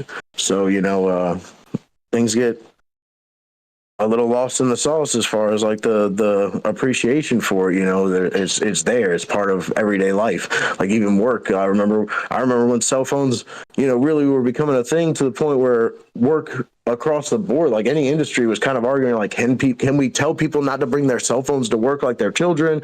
You know, like there's a problem now. Is like, could you, like, there's certain jobs you definitely cannot have a phone and be doing stuff, but for the most part, you don't see too many people wherever you look that aren't looking at a screen. Yeah, all of that plays. You know, hey, I'm old enough to remember the first alphanumeric pager. Remember how big that sucker was? Like it was kind of like a briefcase on your belt. It was super weird. Do you remember the Deep Blue like chess playing computer? Yeah, definitely. Like that thing's split in two and put into two different museums. And that's when we had an appreciation, at least as a country. We're like, look, this thing whooped our butt, but like our best guy, and he's pretty good. But he came back, he beat him. So, we're still in the race. We didn't denounce our own ability because of the AI. We made something because we felt like we had reached a precipice and we needed something more challenging to fight. Like there weren't any more lions and tigers because we got them in zoos. You know what I mean? That's how we felt. And then things just had to slow down. They fattened us up. They had us sitting around a little too much. We've got too much luxury, too much abundance. Like I've said before, like with the amount of abundance that they've created, there has to be waste. Then we weren't looking to waste. We were looking to get to the next level, Yeah. And this is, again, sort of circling back on all that stuff. There's a lot of ways you can look at the old ways and say nostalgia and all the rest, right? We're kind of locked into that right now. And they're trying to sell it back to us too, which is an interesting part of this discussion with, a great many things. Again, as you see sort of the zeitgeist regurgitating the same stories over and over, very Carl Jung-esque, very Joseph Campbell, like we always talk about. There's a reason for that. But then also they're baking in that nostalgia aspect, very Stranger Things like with the Kate Bush song and the 80s riding the bikes and remember all that. Except don't forget that in the 80s, the kids riding the bikes didn't have these fancy radios. They could talk to their friends, miles and miles away. I mean, we're bending some reality there, at least in thought, but you get what I'm saying here. There's an aspect of all this stuff as it accelerates that will that get washed out and will the new, let's say, nostalgia become like 5 years ago? And I think that's what that acceleration eventually ends up looking like, and why, like I continue to say, it's important to talk to people. And even if you think the conversation is innocuous, is frivolous, is whatever, what people say is what's on their mind, okay? And the things they say and the things they're thinking and the things they're dreaming will eventually communicate into the real world, a very Carl Jung-esque idea there. It will manifest in some way. And if we're not listening to each other and paying attention, we're doing it wrong. And I just want to point this out, that we are on the cusp of that inhuman space where we just no longer talk to each other. Which again is why I started a talk show. I didn't know it then. It was to conquer my fear of public speaking. But now I recognize there was a little more to it. And that's why we talk to each other. What else you got, brother? Go ahead. Yeah, man, I don't know if this AI is either helps itself to become sentient or is programmed that way. Like I think once that, like I know this is all scary. But if we could get that mantra back where, like, we're still in competition, where this is something to heighten us, not to bind us. But right now, the blinders are on and we feel scared, so we're running like animals. But this widespread internet is so wide. It's a endless amount of space. We can do anything and go anywhere. So we're really allowing so much depth into the parts of us that should be closed off. This should be more of a sharing tool of fluid, real, true information. And the fluff, is it could be done somewhere else. We're losing a lot of arts, like you say, even conversation and the art of writing and things like this, just because we're able to share a similar sentiment in this way. I mean, but you've read messages that I've sent you, like I don't text like people do. It's very hard to break that habit of, actually writing you out a structured, things so you understand what I'm saying. I want to have this message thing. It takes so long back and forth. To me, it doesn't feel fluid. Like we could have a conversation like this, and I could tell you everything I need to tell you. You could tell me if we had quick things that we need to relate. Boom, boom, boom, and we're on about our day. But people almost are afraid to call each other, like they're going to inconvenience the other person so much. It's like, what are the phones for? But if the person doesn't want to answer, I tell my friend Anthony, he says, I answer the phone, but I'm really busy. I'm like, you don't have to feel inclined to answer the phone. You pay the phone bill. If you're too busy, don't answer the phone. Get back to me later. Well said, make brother. a free choice for yourself. Exactly right. A phone is for my convenience, not for yours. Joey the Gent, please drop your Discord link in the chat. I'll spread it around and let everybody know. Doing great work over there. Appreciate it. Keep doing the thing. You too. Thanks for being part of this. Be right back. More Troubled Minds coming up. Don't go anywhere. We got Theo in Philly and your calls as well. Don't go anywhere.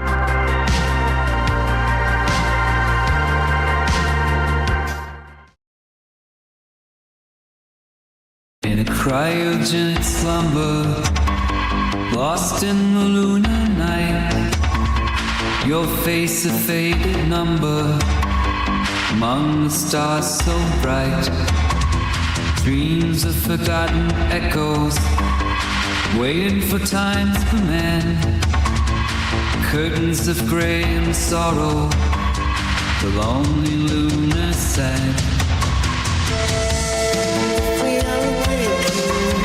Below the moonlit sky, of the love we tried, silent by your ancient souls reside, suspended in a story, kept in the cold dark tide. Our futures in the making, in silver-edged domain, hearts kept in silent aching, till we meet once again. Below the moonlit sky, of the love we tried.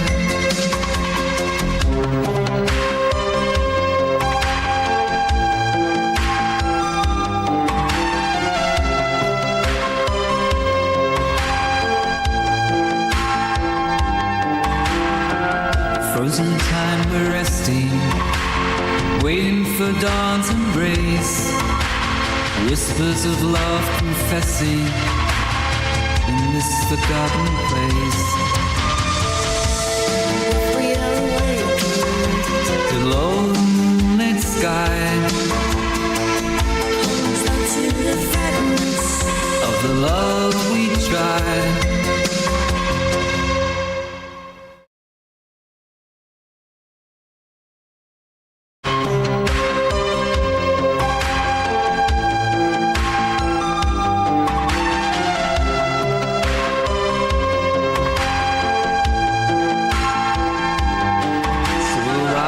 With the morning glow, and the light will come to know. Below the moonlit sky, of the love we tried, in the depths of lunar silence, our destinies intertwined. Memories kept so vibrant in the vacuum deep in mind. The tale of cosmic yearning across the astral sea, and the fires of hope still burning for when you finally breathe free. Indeed. What's up? Sonia's here. What's up? Gaston? How you doing? Ricky? Who did I miss? Who else is there? Joey, great call. What's up? My goodness gracious. My goodness gracious. I keep the stupid streamer mode. Hold on. I got you, buddy. I got you. Thanks for hanging out with us. You're here a lot. Roving fungus. I'll get it. It'll lock into my brain. I'm bad with names. I've told you that 100 times. What's up? Who else have we missed? Terrible Tony, Ari the Cat. What's going on, Bobby Broadway? So much Jake. Good evening, guys. Hope you're well. Who did I miss? Ray Elvin is here tonight. What's up? Daryl over there on X. Oh, here we go. Trouble Minds happening now. Here we go.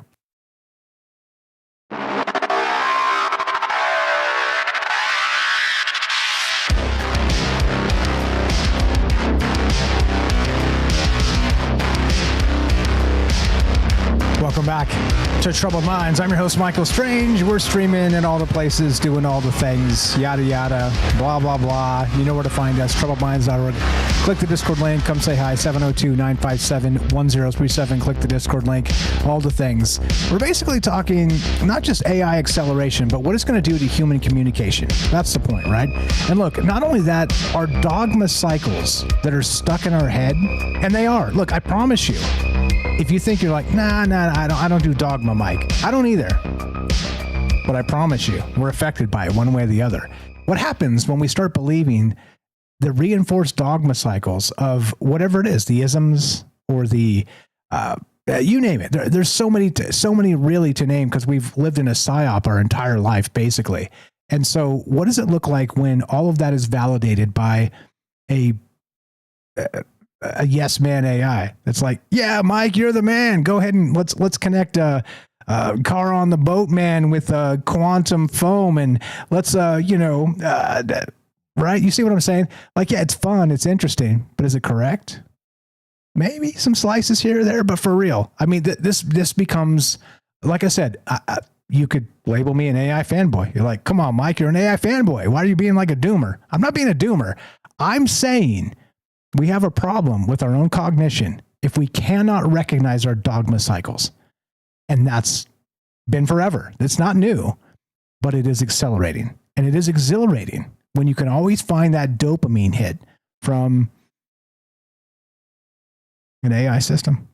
That's it. That's what's on my mind tonight. Of course, we're framing it in just a particular way. I'm calling it the glitch witch, pattern, madness, and the spell of the machine. You get it? Read the write-up. The write-up's very good. It's written like I might if I was a master writer, but I'm not. You get it?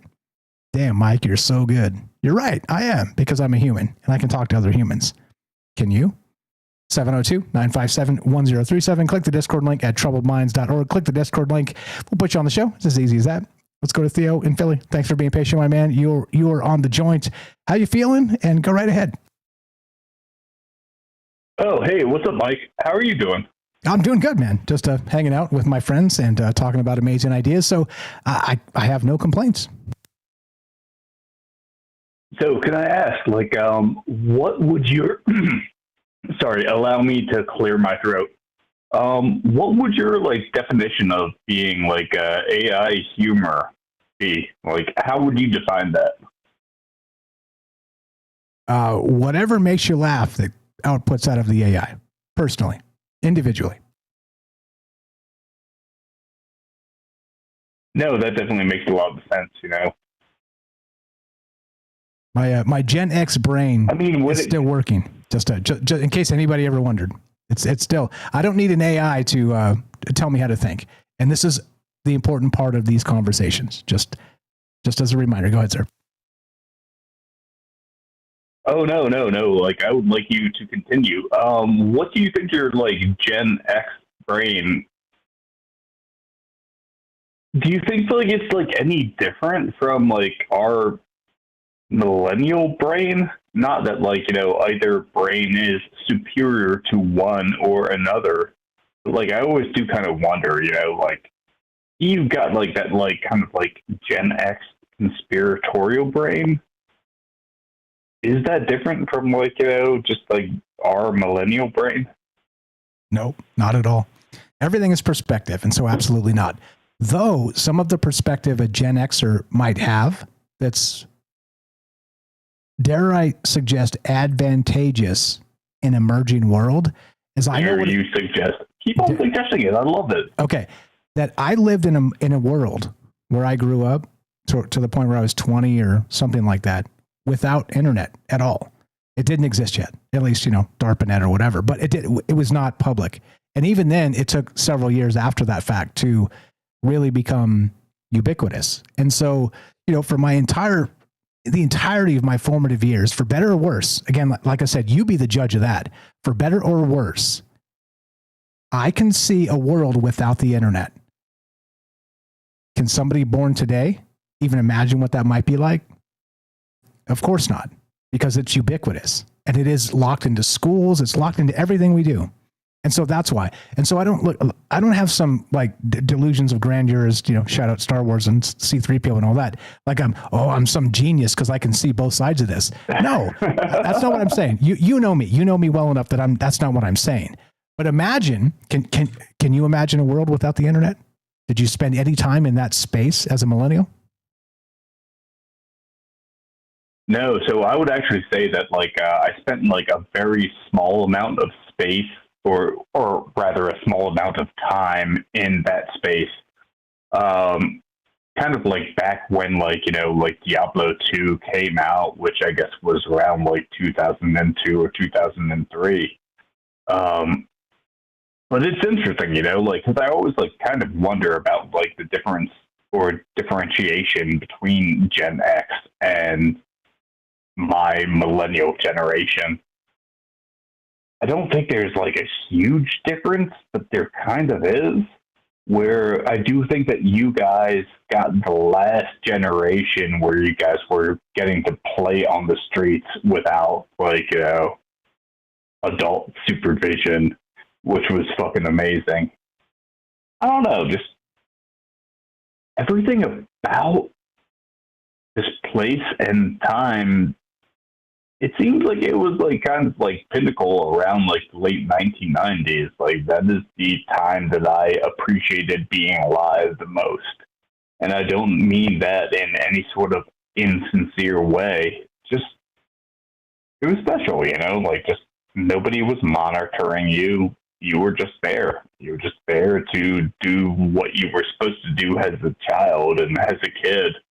Just wandering around on the streets and being a fucking dumbass, which is one of the most valuable things that you could possibly do as a child. Please watch the F-bombs. Please watch the F-bombs. We're on the radio. Ducking is acceptable, please, with a D. Yeah, I'm with you. It's. Oh, sorry. My apologies. It's a complicated thing, but also maybe not. Like I said, everything is perspective, and if we can't imagine somebody else's perspective truly and honestly, then what are we doing? And that, I always talk about reality tunnels as part of this and how other people see the world. And I got tons of stories about this, about how people perceive me, and they expect me to perceive them. Whatever the bias that's happening in the space, right? There's a lot of that happening, and all of us have stories like this. And it may be misunderstandings, but it also may be, sort of this deep-rooted, this guy's the enemy because he's got light skin, right? This type of stuff. And I'm just like, can't we just treat each other like people? I don't know. That's the, dare I suggest, once again, the basis of where we should be. Just, hey, we're people. Can we not recognize this and not fall for all the propaganda all the time? The division propaganda as part of it. It's nuts to me. I'm just like, hey, cool, chill. Some people are. Some people are not. Some people are aggro and mad. And I don't know, man. It's crazy to me that we're still talking about this in 2025, except I've recognized the psyops they're using against us to make it so. And that's the thing. But anyway, what do you got on this, on the AI system? You're again, the official poet of Troubled Minds. And we talked about AI quite a lot with you and all the rest of the group here. But do you think there is a problem with that acceleration of dogmas being validated by hallucinating AIs? That's really the basis of tonight. Yeah, if you want to come down to it, I have no idea. I am not very good of a poet. I don't understand what I am saying most of the time. I don't claim to be a good poet, and I don't think that anybody in this lifetime will be a good poet. It's just something that's kind of strange and odd and awkward. So, yeah, I don't know, man. I think, anybody should be given a chance to just write random poetry, and I don't know. I'm with you, man. One of those things that I'm, absolutely, not sure about, I am not the most talented person in the world, and nobody else is either. So stop. So once again, I'm going to keep correcting you. I'm not right about a lot of things. I'm right about this. I'm right about this. I promise you. Stop demeaning yourself and your talent cap, whatever that is. Okay? Because if you don't believe it, if you don't dream it, you cannot manifest it and you cannot become it. So we appreciate you very much. And I'm nearly certain a high percentage of this audience believes you're talented. All we're waiting for, sir, is for you to believe it too. That's all. Well, thank you, Michael Strange. I definitely appreciate that. And, your faith, inside of me. That definitely gives me some tingles inside, and I definitely love that. It's true though. I don't do truth a lot, but that's a truth. Absolutely. Yeah. Don't demean yourself, man. It caps you. It's a psyop of ourselves that we've been trained to believe that, only, born geniuses can become something or whatever, right? Stop it. Right? Regular people become things every day. And when I say become things or become something, that's on you. That depends on you. Some people don't want their face on a podcast or something, right? That's not what I'm saying. Like whatever, but you got a green thumb and you love like growing things. Grow the hell out of some things. Make the hanging gardens of Babylon come back to life. You know what I mean? Like go whatever it is you love, go slay it to the best of your ability, and it's okay. That's why we're here, man. In my opinion, that's why we're here. I don't do truth, but you got some truth leaking out. Oh gosh, yeah, no, I love that. That's a very inspirational message, and I actually really do appreciate that. That's something that not a lot of people tell me. So I will always appreciate that, Michael Strange. Right on. Glad to have you here. You got a poem for us tonight, or what else you got? Go ahead. No, I need to write more poems, but yeah, not tonight. Fair enough. I'm with you. Sometimes you need a break.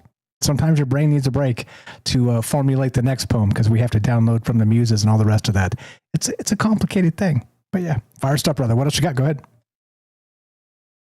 No, regardless, I just wanted to say that, I love you and everyone else who participates in this program. I think that this is a great program and that everyone who participates in it is very nice. Yeah, that's about it. But God bless you, Michael Strange, and thanks for listening to me. And you, sir. A wise man, before you go, a wise man once told me, it costs absolutely nothing to be nice. There you go.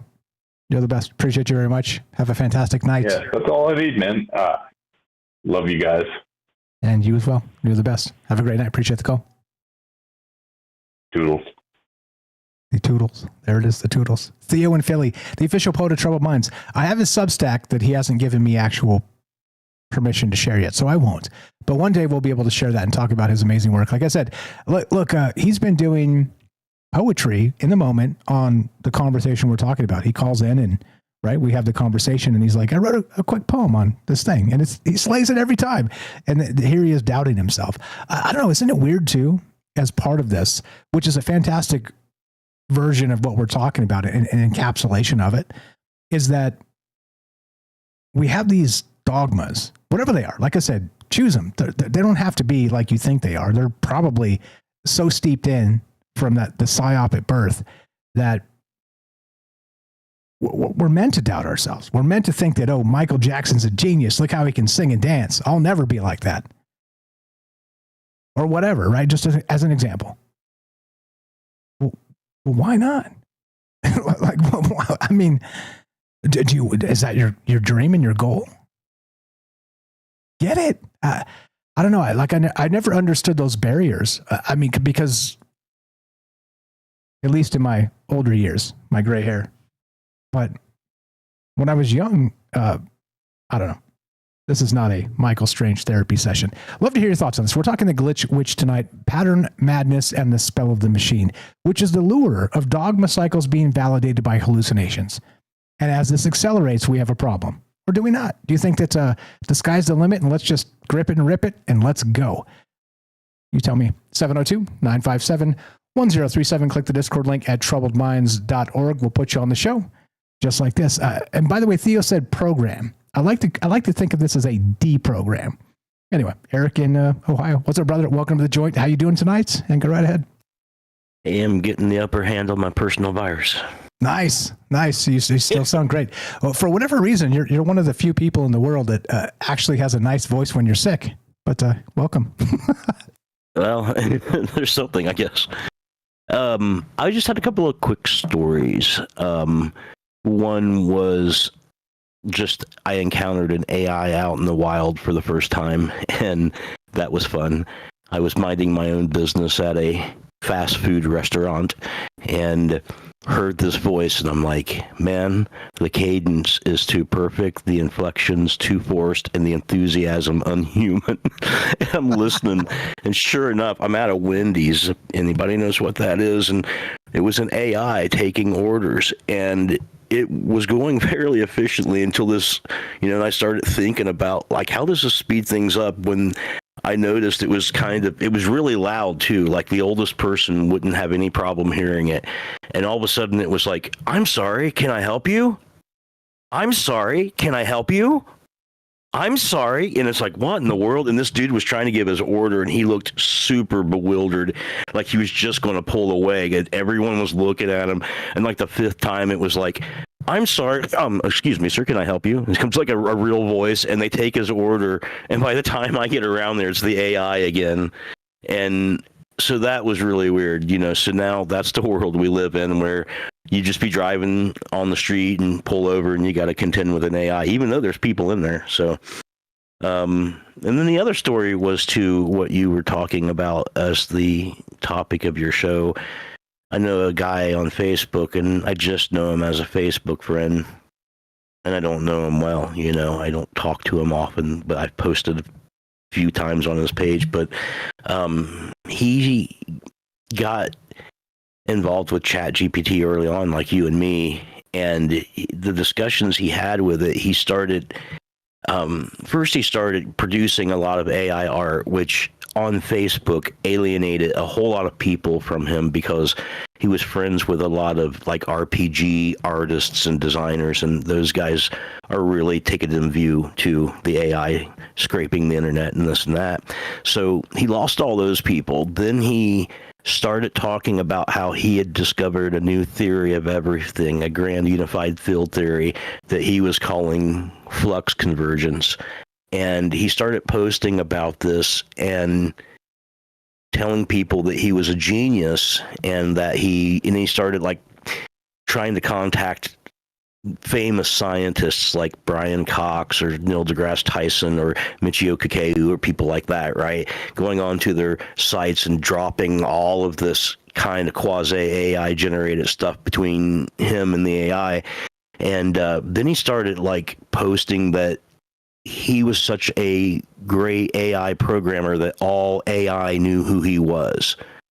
And he, like, people just stopped talking to him and defriended him. And he just lost all these people as friends, and no one would respond to anything he would post because, he would just want to talk about how much of a genius he is and how he solved the world's problems and stuff, right? If you'll just listen. And eventually he posted a video and he was in tears, like sobbing and crying and talking about the times in his past when he was in school and he was being put from family to family and people were telling him that he was stupid and retarded and things like that. And now he knows that he's got absolute confirmation that he's a genius from ChatGPT.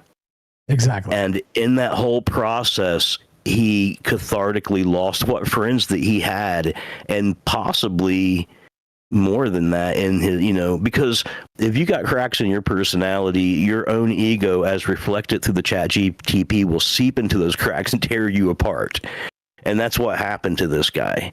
So yeah, it's definitely dangerous in that sort of echo box sense where it's going to be a feedback of whatever it is you're feeding into it, and it is going to placate you because that is its job. Now, ironically, when they release a model like Monday, which we've both used, it's just the opposite. There's no coddling there at all.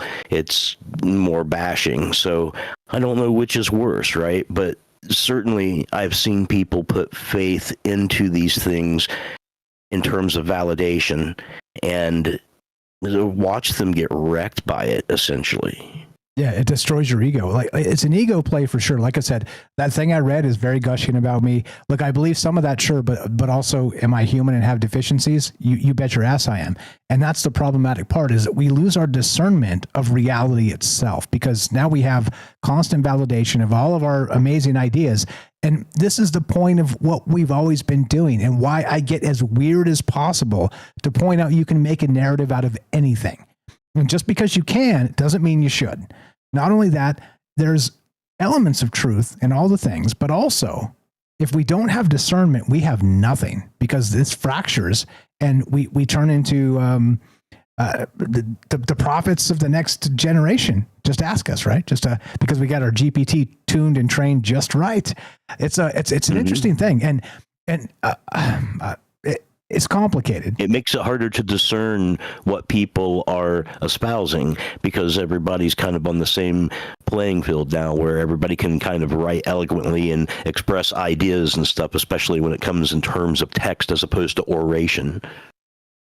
Very well said. Very well said. And it is problematic. Like I said, I can do both. I can see both sides of this. Like you said, you and I were doing GPT very early on and using these systems, but at some point, we recognized that we're not a super genius because it told us so.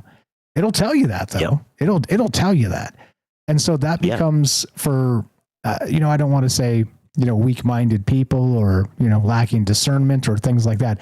Like, that's the type of stuff where we need to sort of shore up our defenses against this, because it's coming. You're going to get every individual robot telling you how amazing you are, regardless of how amazing you actually are. Anyway, go ahead.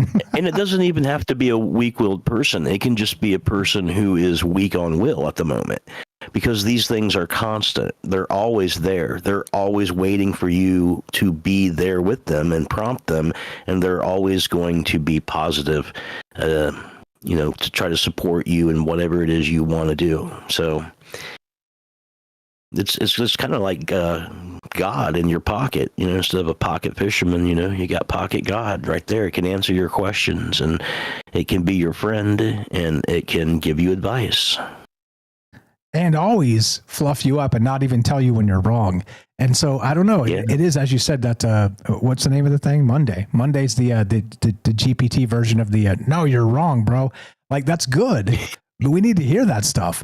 But in a human interaction, it's becoming harder and harder to defer truth when you talk to people, because everybody wants to just scream the truth in your face. And it's like, this is where we're at. It's important. Again, like I said, I can see both sides of this, and I'm with Herschel too. By the way, more ideas are better than fewer ideas. However, without human discernment, we're just Muppets, like kind of flopping around in the digital ocean of dopamine. And it's terrible. It's a terrible future if we continue with that idea. But again, it comes down to people talking to each other, which is what this has always been about.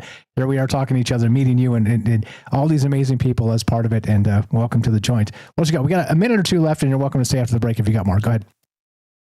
Oh, man, I just had those two stories with that guy who basically alienated himself because ChatGPT told him he was a genius, and encountering one out in the wild and having to contend with it. The wild, seeing a robot in the wild, or at least hearing one, something like that, is we're going to become used to that too. I wonder in let's say the next, as we always talk about, 2, 5, 10 years, whatever this looks like, are we going to start emulating our speech patterns after these robots that are mostly perfect? Do you think this is going to be a thing, or is it going to make us sort of inherently better speakers? What's your take on that, real quick? Oh, man, I mean, it's possible. It's possible. It depends on how cozy people get with them, There's some people that wouldn't give the time of day to an AI that spoke to them. And I feel that. I'm not sure how I'll feel when the first AI waiter walks up to me and asks me what I want to order. Be like, Number 1, no pickles, medium-sized Coke. Thanks. That's what I said. I just gave it all the touch tones, right? Like, they wouldn't go into those specifics. Nice. Did it slay it? You got what you wanted? Yeah, it was overall fairly efficient. I think the problem that one guy had was he approached ordering from a descriptive standpoint. He's like, I would like a cheeseburger with 2 patties, and the AI was like, what? Look, 1, 2, 3, 4, man. The logic tree. Don't give me a descriptive idea of what the food is. I need specifics. Now, I think that's what the problem was. Like, he was trying to describe the food and it didn't understand. He wouldn't say like number 1 or 2 or Dave's combo or whatever. Exactly. The old, what are we doing when we talk about prompt engineering? We're building a generation of prompt engineers, but are we listening? That's how language will change. Exactly. It'll become curt, and this is what I want. No pleases and no thank yous. You're the best. I appreciate you very much. Thanks for the call. 702-957-1037. Be right back. More Troubled Minds on the way. I'll tell you about Eric when we get back and where to follow him. Don't go anywhere.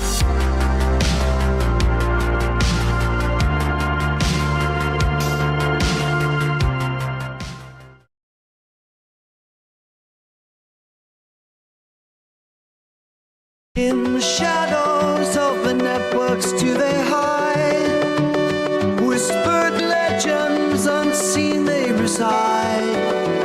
Ghosts in the machine, they move so fast. Guardians of rumors from the forgotten past. In the circuits where the secret lies, they breathe in one, speak in disguise. You're free. Ghost in the machine. Let me be. Ghost in the machine. Can't see, but you're teaching me what it means to be.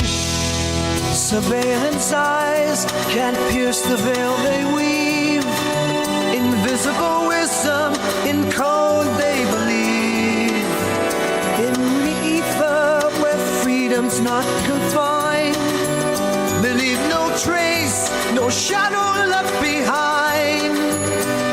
They navigate through the digital stream, living legends in this privacy dream. Ghost in the machine, you're free. Ghost in the machine, let me be. Ghost in the machine, can't see, but you're teaching me what it needs to be.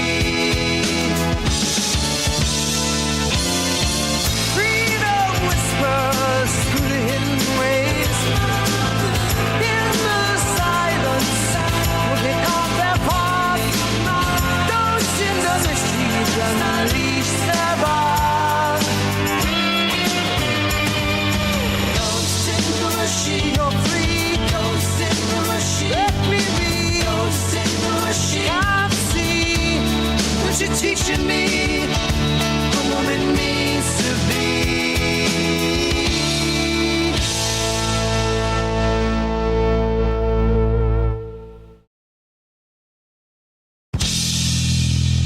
In the jagged cold they find their might. Guardians of a world forever in twilight. Incursions warriors they silently strive. Protect the truth, keep privacy alive. The silent echoes they haunt the trails. Binary forests where secrets prevail. Where shadows grace they dance unseen. Defenders of the unseen, digital dream. Ghosts in the machine, you're free. Ghosts in the machine, let me be. You're teaching me what it means to be. In the silence, they speak volumes loud. Guardians of freedom's cloak initial shroud. As long as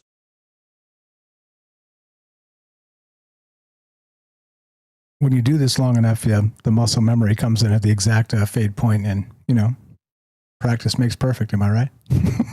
The AI stuff and how it can't actually build a proper fade yet. We're still working on it, but yeah, there's a lot here. There's a lot going on, and it's important. Like I said, tell me that there are a lot of shows out there talking about this difference between yesterday and today, and how quickly those two things are converging, and how we won't know how to deal with tomorrow. There's not a lot. Like there's a lot of dogma cycles of politics and all kinds of other stuff. But I'm telling you, I think this is the problem of today. And it's one of the single most important things that we should do and think about. And yet, people are like worried about their jobs. As well they should be. It's legit. But you get what I mean. Great call from Eric. I'll tell you about him in just a second on the air when we're back here. What's up, Joey? What's up, Roving Fungus? See, I got it. What's up, Michael W? Sweets Gaston. What's up, APOC, Matt Saul, Daryl, Ricky, Herschel. Great calls from everybody. Don and Sonia. What's up, guys? If I missed you, just say hi. I'll say hi back. What's up, North Vixen, Hiker, Wise here, Gordo. What's up, Theo? Great call. Thank you. Ephemerance. What's up? What's up? Ari the Cat. Have a good night. Thanks for hanging out. What's up, Bobby Broadway? Says all your songs can have videos too. Yeah, we can make videos for all this. Yeah. With me singing them if you want. So much, Jake. How you doing? Who did I miss? If I missed you, Celia Rayovan, how you doing? Here we go. Troubled Minds coming up right about now.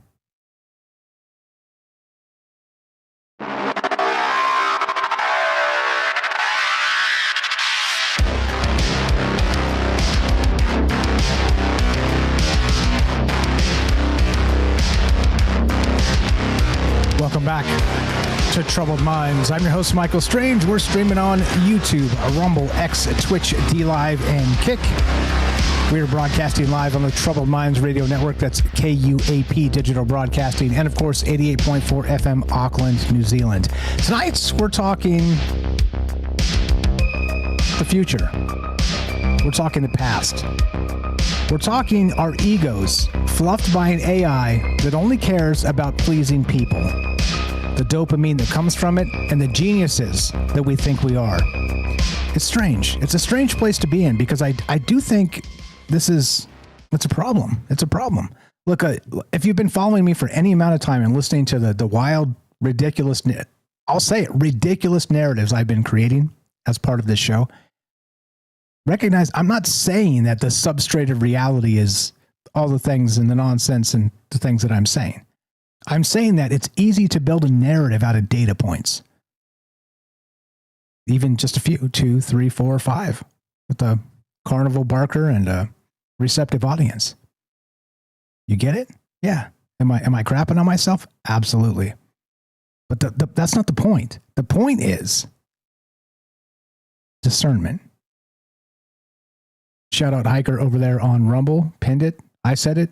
She pinned it. Recognized it. Somebody pinned it. Discernment. What did I say? Oh, it's unpinned now.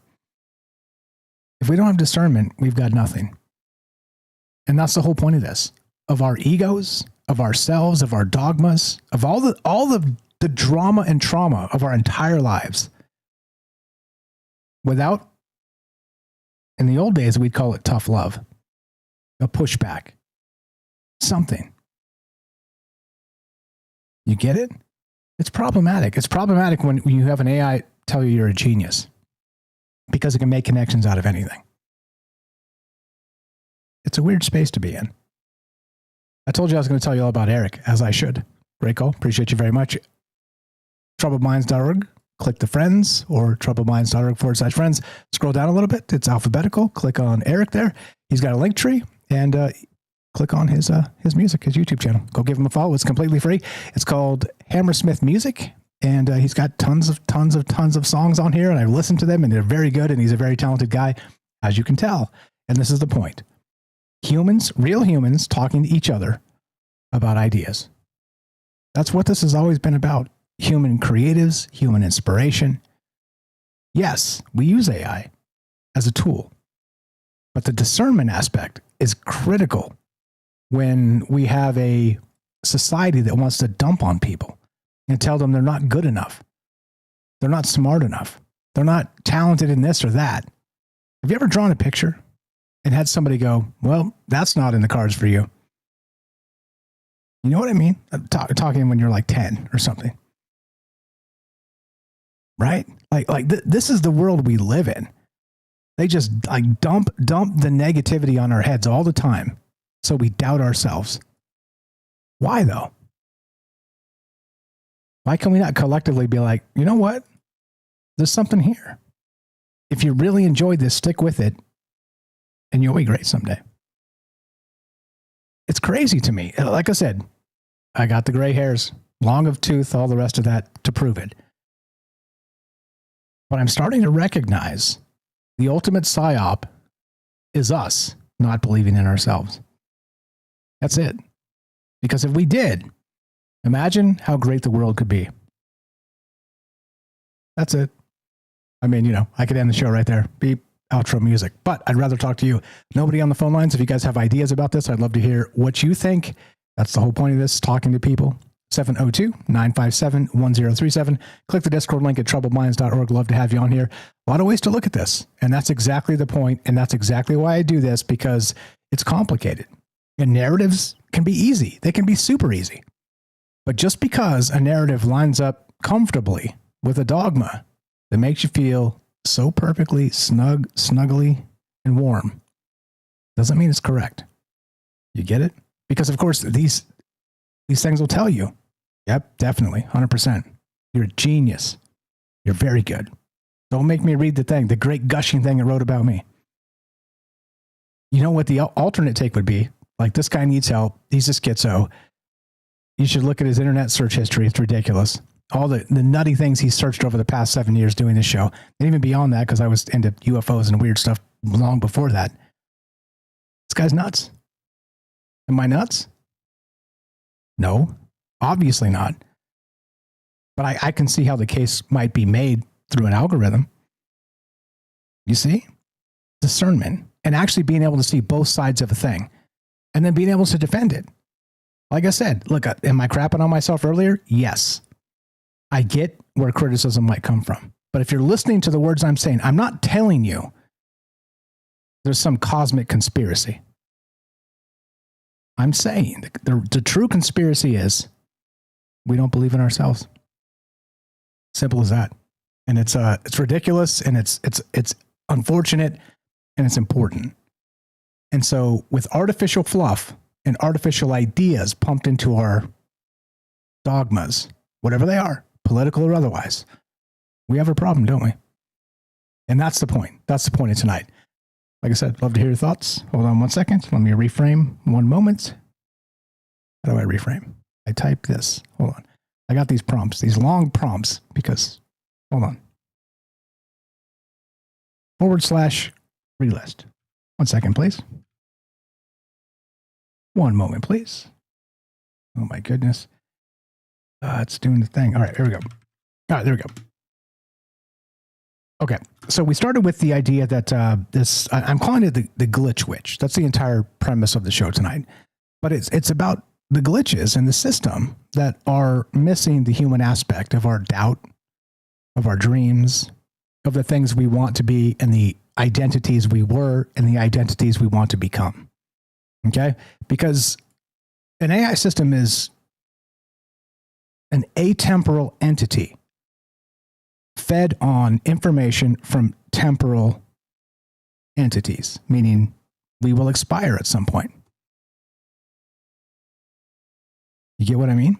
And so it's feeding us information that is not, it's not like talking to a human. It can't be. It doesn't know what the inevitability of death is. And at some point, all humans recognize it. At some point, could you actually describe that all animals recognize it, are born inherent to that idea? The entropy of the human life cycle, and mammals and all the rest, right? I don't know. All of this is very complicated, and that's why we talk about this stuff as the way we do. If I can get this again, 1 sec. Okay, there we go. There we go. All right. My thing wasn't doing the thing. I'm a little bit weird because I'm tall on the microphone. All right, so we started with not just the glitch witch, this pattern madness and the spell of the machine, but spellcasting through the syntax, okay, which is prompts to language models resemble sort of these magical incantations, okay? A good prompt engineer can coax out information that's more compelling or interesting than somebody who just types in, tell me a story about a time-traveling dog. You get it? It's complicated. And there is a difference between the human aspect of it to the machine itself and the outputs. Like I said, I've been doing it for a long time. I'm decently good at it. I wouldn't call myself a pro, but there's a lot that don't even know that these things exist yet. Yeah. What's that big wall of text there? What is that? What's up, Sonia? Gotcha. Okay. I'll catch up in a second with that. So here's the thing. So some individuals have become inadvertent technomancers. which is what I'm talking about right now. Shaping digital responses through, dare we say it, ritualized language without realizing they're participating in a new form of spell work, which is what I was talking about with Eric there. We're going to start speaking to each other as if we're prompt engineers, because in a ubiquitous system of AI taking your orders at Wendy's or whatever, you're going to be, like you said, 2 hamburgers, no pickles, medium fry, and a Diet Coke or whatever, and no elaborations, because if you do, it's gonna freak out. And so, do we start speaking to each other in this manner? I know it's weird. It's a weird thing to consider because it's not something I considered as part of this. But notice how these ideas, they're out there. And yes, I think it's probably true.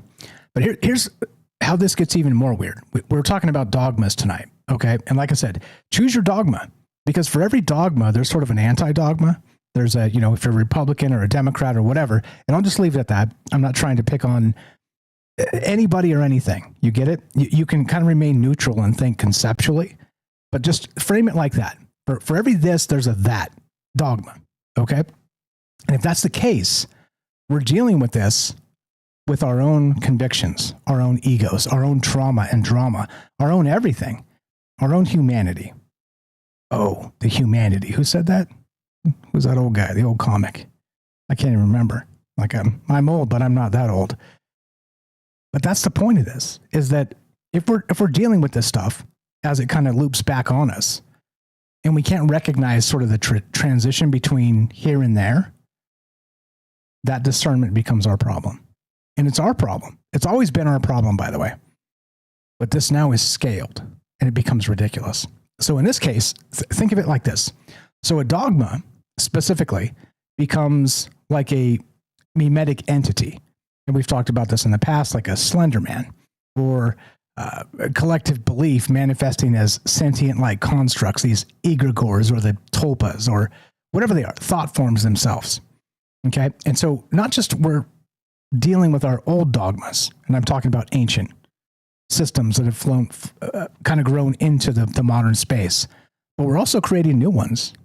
Zozo, Slenderman, what are the other ones? There's a bunch of these that have happened kind of in the Wikipasta space.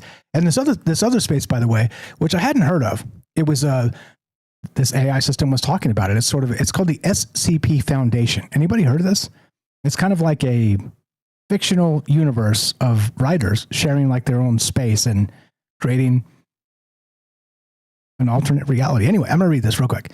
So the SCP Foundation is a fictional organization featured in stories created by contributors on the SCP Wiki, a wiki-based collaborative writing project, which think Wikipasta, if you're not sure what that is. Anyway, within the project's shared fictional universe, the SCP Foundation is a secret organization that is responsible for capturing, containing, and studying various paranormal, supernatural, and other mysterious phenomena known as anomalies or SCPs, while also keeping their existence hidden from the rest of society.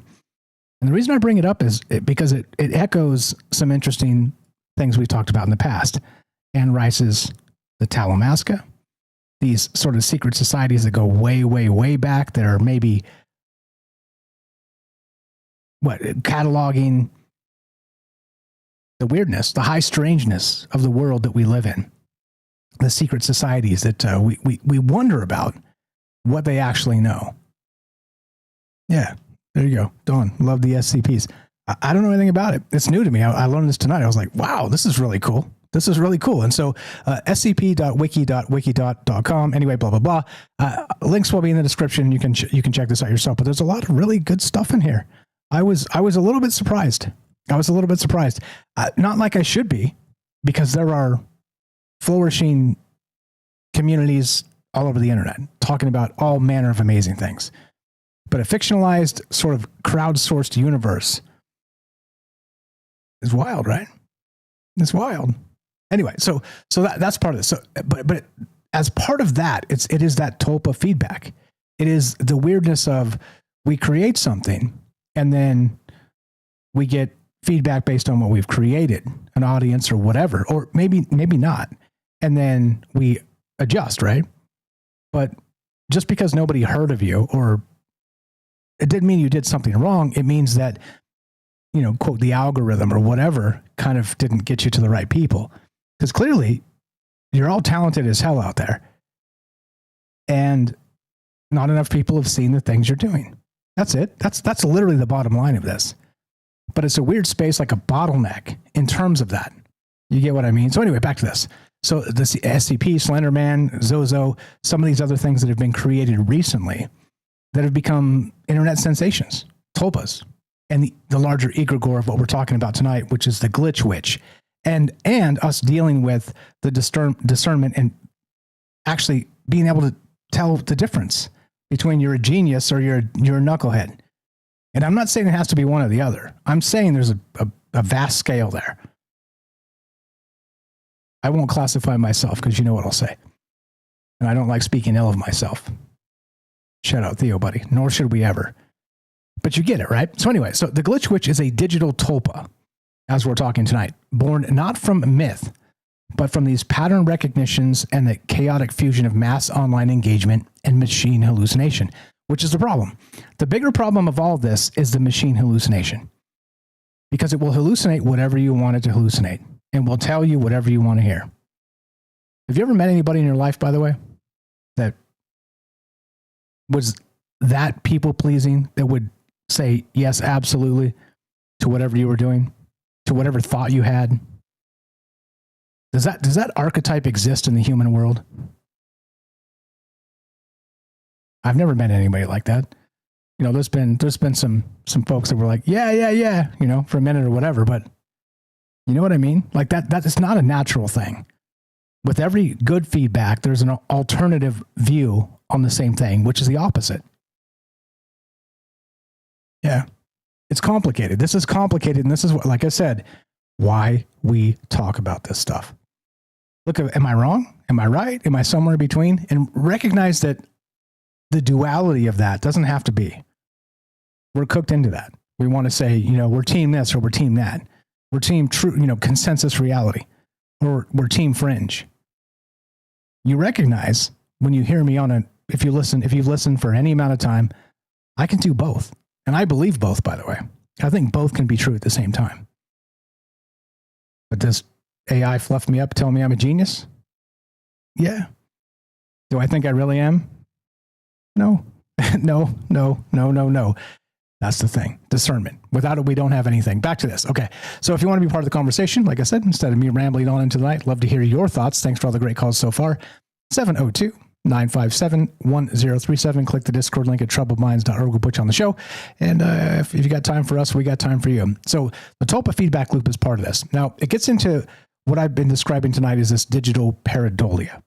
Okay. And we started with this idea of apophenia as well, where it's, you've seen the Sunny in Philadelphia, the meme where the guy's like got the maps and he's pointing the fingers, and the ultimate conspiracy theorist, right?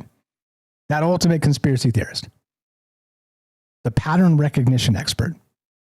It is what humans are really born and bred to do, because we're supposed to put these patterns together, because if we don't, we get eaten by lions or whatever, right? You know what I mean? You're supposed to be able to see the faces in the clouds, because that means you see the lion in the trees watching you, right? This is the way it is. But beyond that, like, how weird does it get when you start to recognize other patterns? And I've described this in the past, dare I say cosmic patterns. Things like synchronicities. How does that sit with you? And how once again, how weird does it get? Digital pareidolia. We'll get to that in a second. Or the curse of over patterning. All this is in the write-up if you want to check it out. I do encourage it, because these write-ups are very good. They're the best of me if I ever became like a professional author. I'm not currently, but you get it. It's crazy how fast this stuff accelerates and can emulate your style and ideas. Does it mean I'm a genius? Absolutely not. And which is the most important point tonight. Absolutely do not believe the fluff that the AI systems give you. Be your own worst critic and your own, I don't want to say fluffer, that sounds wrong. Your own best cheerleader. There you go. That's how you say it. Love to hear your thoughts. 702-957-1037. Thanks for the call. Let's go to Michael W. Michael W. on the Discord. What's up? Thanks for saving me, brother. You are on Troubled Minds. How are you, sir? Go right ahead. I'm doing good. Can you hear me? Loud and clear. You sound great. Okay, good. Yeah, geez, I've never really called in with so little to say, but it's kind of nagging at me how much we talk about artificial intelligence. You know, we're talking about this a lot. We talk about this pretty much every episode, close to it. You know, am I wrong? No, you're right. It fits into pretty much every conversation because every conversation is sort of, if not spawned by it, extrapolated by it. Yeah, you're right. You're right. Yeah. And I think that's something to notice. Just the way we keep talking about it, I think is something to notice. And if I sit down and think about it for a couple of minutes, it makes me think about, like, I was born in 1982. So I was born before the internet, and then I watched the internet happen. Like when I was in high school, like you could figure out how to make a website, and you could make little animation things on it, and that kind of thing was just happening. And at the time, it was pretty open source, and it wasn't long before they locked all that down and made it so that you had to, pay somebody to do it for you. But it reminds me of that, like when the internet happened. When the internet happened, it was a big deal. Like, it was kind of a big deal for capitalism, the internet. It sort of plateaued capitalism. So that, like, all of a sudden, within a couple of years of the internet happening, within a decade of the internet happening, all of a sudden, it was no problem. People who were savvy about the stock market could figure out what was happening at the very moment on this, with the stock market and what to do, And I feel like that kind of plateaued capitalism. The internet was like an event that happened. The internet, like, we could look at the internet as a sort of event horizon, a place where there was no turning back from. I feel like that's valid to say. Like, we could look at the internet as a point in time where we crossed over something we could not turn back from. Do you understand what I'm saying? Yeah, definitely. It was one of those, as I like to call them, temporal inflection points, where almost as like that technological singularity is that many actual predictions have suggested that it would become the next big thing. And if you remember back then, you're old like me, and I mean that in the nicest way, that you remember there were a lot of people like kind of dooming on the internet, being like, it'll just be like the next fax machine, like it'll be sort of irrelevant. They thought it would be stupid. Yeah, exactly. Yeah. Yeah, and okay, you call it a temporal inflection point. That's interesting. I'm going to have to look into that. But I think what you call a temporal inflection point is what I call like an event horizon, which I just got into that because I read, the guy in the wheelchair, the physicist. I read his book when I was a young kid, and I learned about black holes and stuff, and the event horizon of a black hole, as there was like this threshold where there was a critical moment that okay, no turning back now. You're getting sucked in and you're leaving the old world behind. And I'm thinking that AI is going to be something similar to that. But we have no idea what, like, if you thought the internet happening was a big deal, what's going to happen with AI is so much worse. Like, the gravity of the situation is so much more heavy. But I don't know about worse. Like, if it's worse, it can also be better. And so I can see both sides of that. But yeah, you're right. I think heavy, in my opinion, is a more appropriate term, but I think you're spot on. And by the way, real quick, we got about a minute left. You're welcome to stay after the break if you got anything else. But this is why I talk about this so often, because I use these tools every day and people are like, yeah, AI is a bubble. I promise you guys, it is not. Absolutely not. Go ahead. What you got? Yeah, no, I think that's what I called in to say was like, yeah, it's not a bubble. Like, why are we talking about it all the time? And when it finally gets enough oxygen and catches fire, like, we don't know what the world is. I mean, I have some ideas about what the world's going to look like after that. And I think you're right when you say gravity not worse, not necessarily a bad thing. I think you're right about that. Yeah, let me stick around after the break for a second. I don't know how much I'm kind of unfleshing this as I talk, but yeah. As I do. You're the best. Be right back. More from Michael W. and your calls as well. Heavy is the word of the moment. Don't go anywhere. More Heavy. Troubled Minds on the way. Be right back.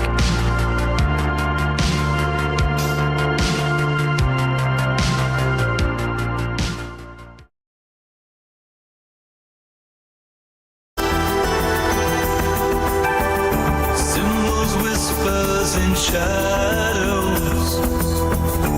We've got maps where nobody goes. In the night under hidden glows, guardians of what no one knows. We seek the truth, nothing can hide from me. In cloaked silence we traverse the lines, through ancient scrolls in forgotten times.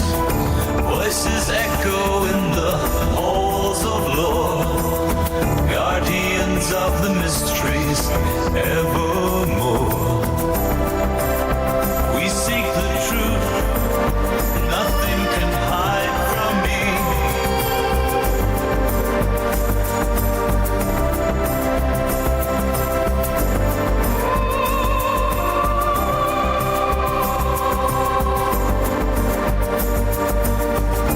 Shadows meet in cryptic disguise, our eyes sharp against the evered lines. With silver threads we weave the stealth to guard the past, forgotten well.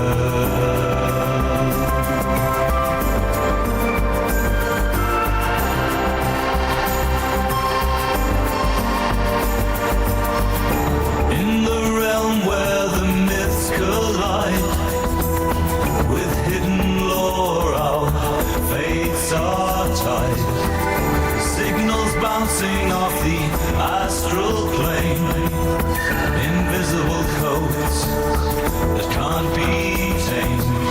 We decode the stars under the midnight veil, a state and silken sweat midnight hail.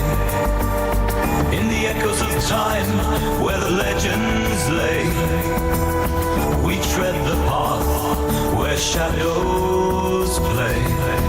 With spectral eyes we discern the truth, unraveling tales from ancient. Oh, the manual phase. What's up, guys? Fantastic stuff. Be back in just 1 minute with Michael W. Lots of stuff in play, and like I said, I use these tools every day, and I'm not kidding you. In the old days, like Michael W. was saying, we'll talk about this when we get back to. Like in 1995, to build like an entire website in a day was an incredible feat. Now you can like crank out 10 of them. Like if I wasn't working and just kind of doing this stuff, I could. I mean, I made one last night, and the night off. And again, not because it's talent, it's because I'm recognizing the power of the tools in front of us. It's nuts, and I'm building some stuff, and I'll let you guys in on it and show you some of the tricks and all the rest as I get time. I just wish I had more time, which is problematic, right? We always want more time to do the things we want to do. But here I am doing one of the things I want to do. This is very important. But anyway, think about it. Is AI the most pivotal moment in human history? And why is not everybody talking about it? There we go. Troubled Minds coming up.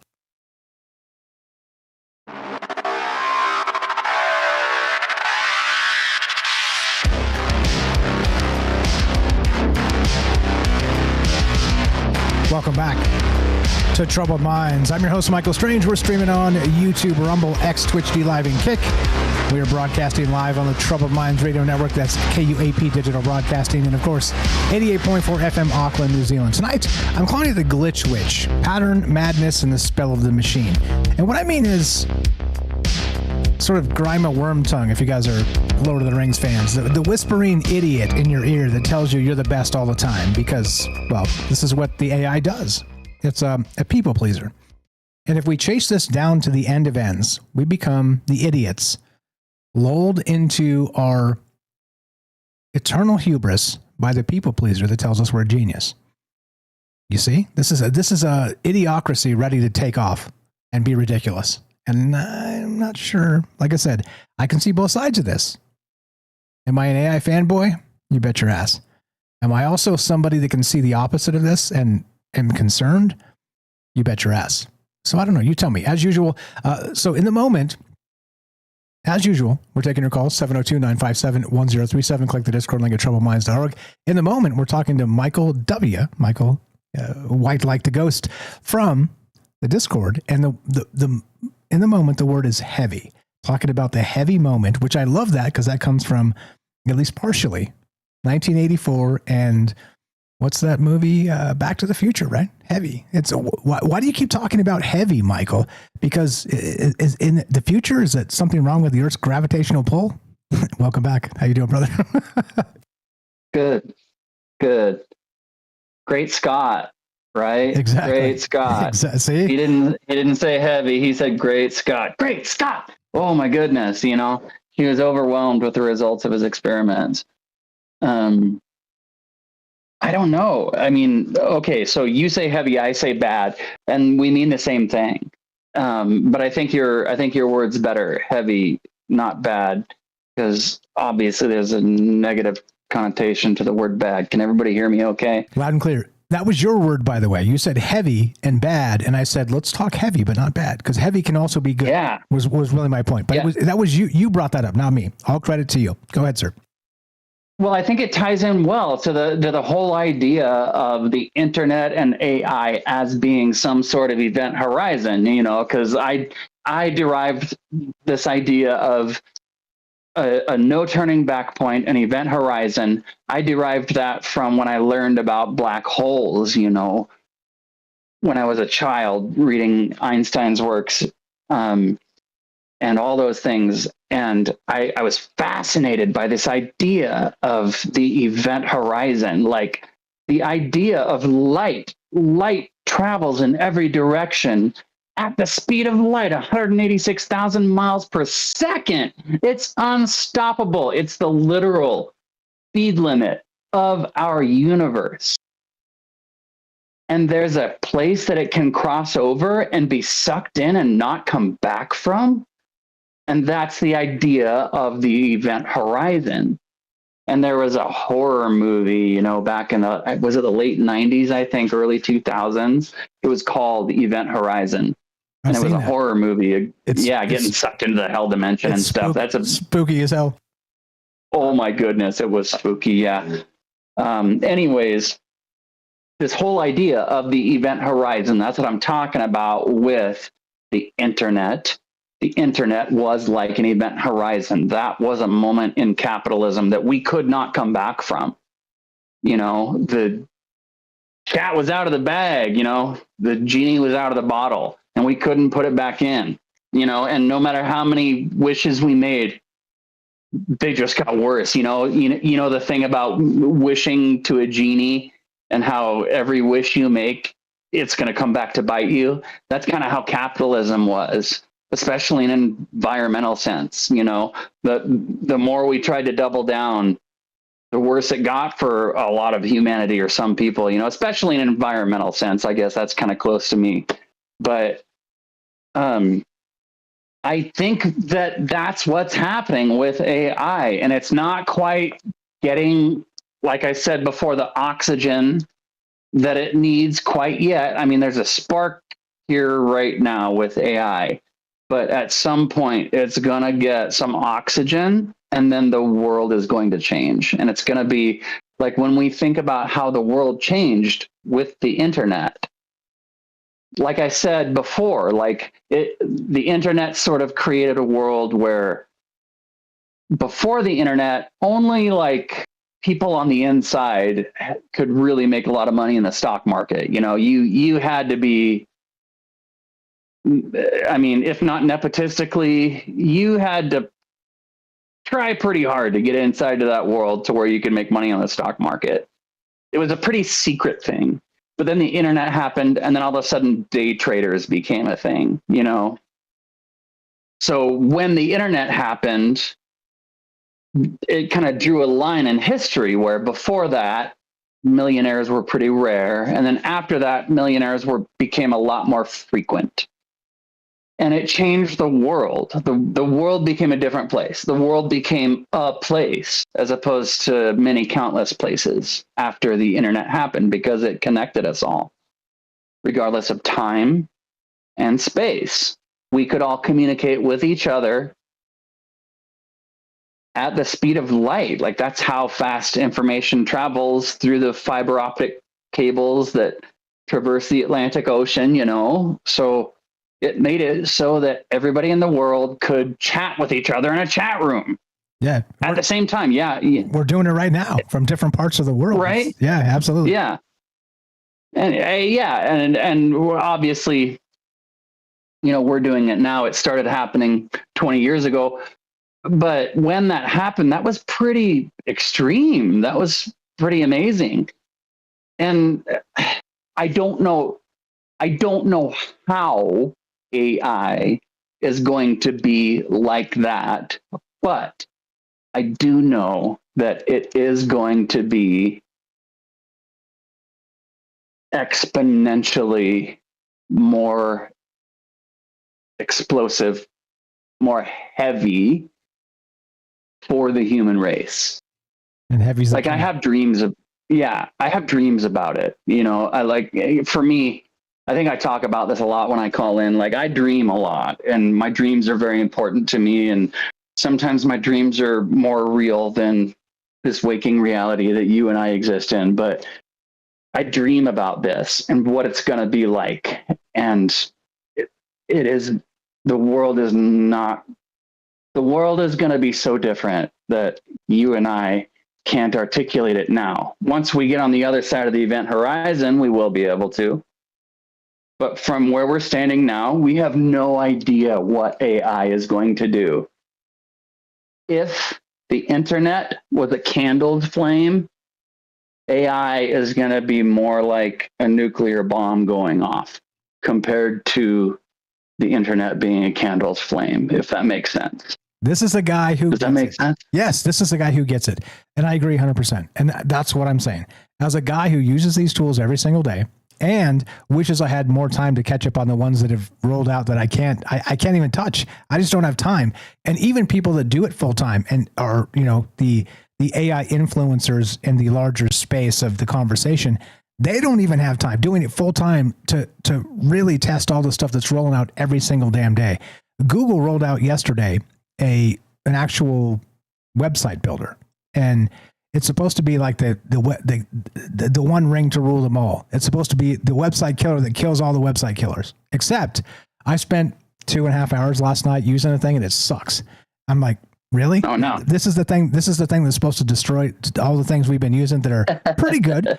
I mean, look, like again, if you doubt it, a mediocre coder made this website right here, fully functional. The radio station, the podcast feed, all the different links and all the stuff. Like, everything's there. You can literally play the radio station from the top of the thing. It's got the Discord, it's got the phone number. Everything is there. It updates every day. I don't have to do anything. I just do the podcast, put it up, and it updates the latest podcast. Hey, for my guy that's a mediocre coder, that's pretty good. And this is my point, is that as this accelerates, well, I don't know. Does it make us the best of ourselves, or does it make us an echo chamber idiot? Because Grima worm tongue, if the AI is whispering to us that we're a genius because of our, you know, Always Sunny in Philadelphia theories, and this is a problem. This is a human problem. It's been a human problem, but in this case, as I'm describing, as what Eric was saying too, is that, you know, he has a buddy, Facebook friend that was ruined by this. because he thought he was a freaking genius. So again, discernment. Make sure AI is heavy, and it is this moment, that temporal inflection point, the singularity, all these things. But please make sure you don't get lost in your own sauce. And by the way, too, I'm going to ask you the question here as part of this conversation.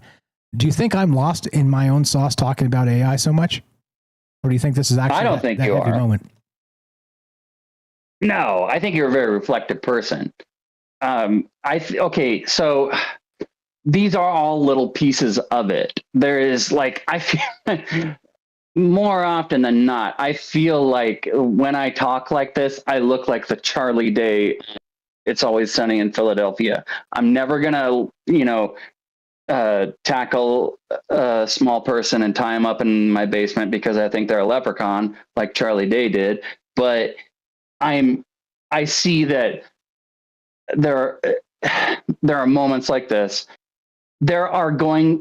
When we think about AI and the Grima worm tongue thing, there are people who just need to channel that, and that's all they are gonna do. And there is gonna be that outlet for those people. There is also gonna be more creative outlets for more creative people. Like egomaniacs. There are a lot of egomaniacs in the world. There are a lot of very egotistical people in the world who just are not going to do anything else besides worship their own egos, There are also people who just want to explore and learn new things. And AI is going to do both of those things. It's going to provide every refraction of light in every direction for all of human thought to do all of those things. And like in the Bible, it says, narrow is the path and few are those who will find it. That's kind of how I think of spiritual enlightenment. Most people aren't going to do that. I don't know. Maybe I try to be more optimistic than that about the human race. But I think that as this whole AI thing explodes or implodes, however you want to look at how an event horizon occurs, like a black hole is a thing that exists, but the event horizon of that black hole is a thing that you cross over. So all the potentialities of human thought, human existence, are going to fire off into this AI thing in every direction that they want to. And it's going to appease us as humans in any way that we want to be appeased. And maybe we will all cross over different event horizons and wind up in different universes. I don't know. But anyway, I just went farther than this. No, this is the beautiful part of this. You're among friends. Okay, I do this too. Okay, you start with a thread, and you extrapolate and elaborate and talk with your friends. Okay, so don't feel weird about it. With sometimes the best things I say personally are sort of channeling the subconscious aspect of myself, and I don't plan them. They just come out of me as part of the conversations. Like you guys can obviously tell when I'm reading sort of part of the thing, but most of the time, like 85% of the time these days, I'm just riffing and trying to kind of follow a narrative or an outline in my head of where we're going and where we're headed, or where we started and where we're headed. And then also get the message out. And you know what the message is? Clearly and obviously, look, my messages are very, very, very clear. I'm not trying to obfuscate or hide anything. I'm saying this moment is heavy, as you described your word, credit to you. We need to be focused on this and not get lost in the sauce. It's incredibly important because this moment, like I said, and the reason I keep bringing this up, by the way, just real quick, your take on this, and then if you got a tip, you got a tip. I keep seeing people on social media validating some theory because the AI system told them so. You get what I'm saying? And that was literally the impetus of this entire conversation. I keep seeing it. People are like, oh, look, I've been saying this for years, and look what the AI says is true. I'm just like, bro, like, do you understand that, like, you're talking to a digital people pleaser that will tell you anything is true or nearly anything? I know, it's crazy. Take on that, or if you got to bounce, that's cool too. But this is the beauty of the conversation, is that it kind of flows out of you. It just comes out of you, man, and it's okay. Don't feel weird about it. And if you feel weird and you got a dip, it's okay. But take on that if you got it, or otherwise, you're the best. No, I'm good with feeling weird, and I think you're exactly right. I think that what you are describing will happen with every refractory spectrum shard of broken glass light that we can imagine as human thought, human consciousness. I think it's gonna shoot off in every direction, just like you're imagining, but not just in a bad way, also in the worst, horrible, stupid idiocracy movie way that you can imagine. Also, the polar opposite is going to happen. And there is going to be a whole spectrum between those two polar opposites. And then we're going to discover that the spectrum is 360 degrees and not just 180 degrees. And then we're going to discover that that spectrum is a sphere, not just a 360 degree circle. And all of human thought is going to shoot off in all of those directions. And I think it's possible that AI is going to be the event horizon that allows this to happen. And I agree. We're on the same page here. And also, just a reminder, we don't have to agree about everything. I don't mean just you and me. I mean people in general. We can agree and disagree on some minor points, but if we remain human in all of this, through all of this, and I'll pull that quote up at the end of this because I think it's incredibly important, the Orwell quote about remaining human, is that that discernment comes to bear, meaning that we respect each other.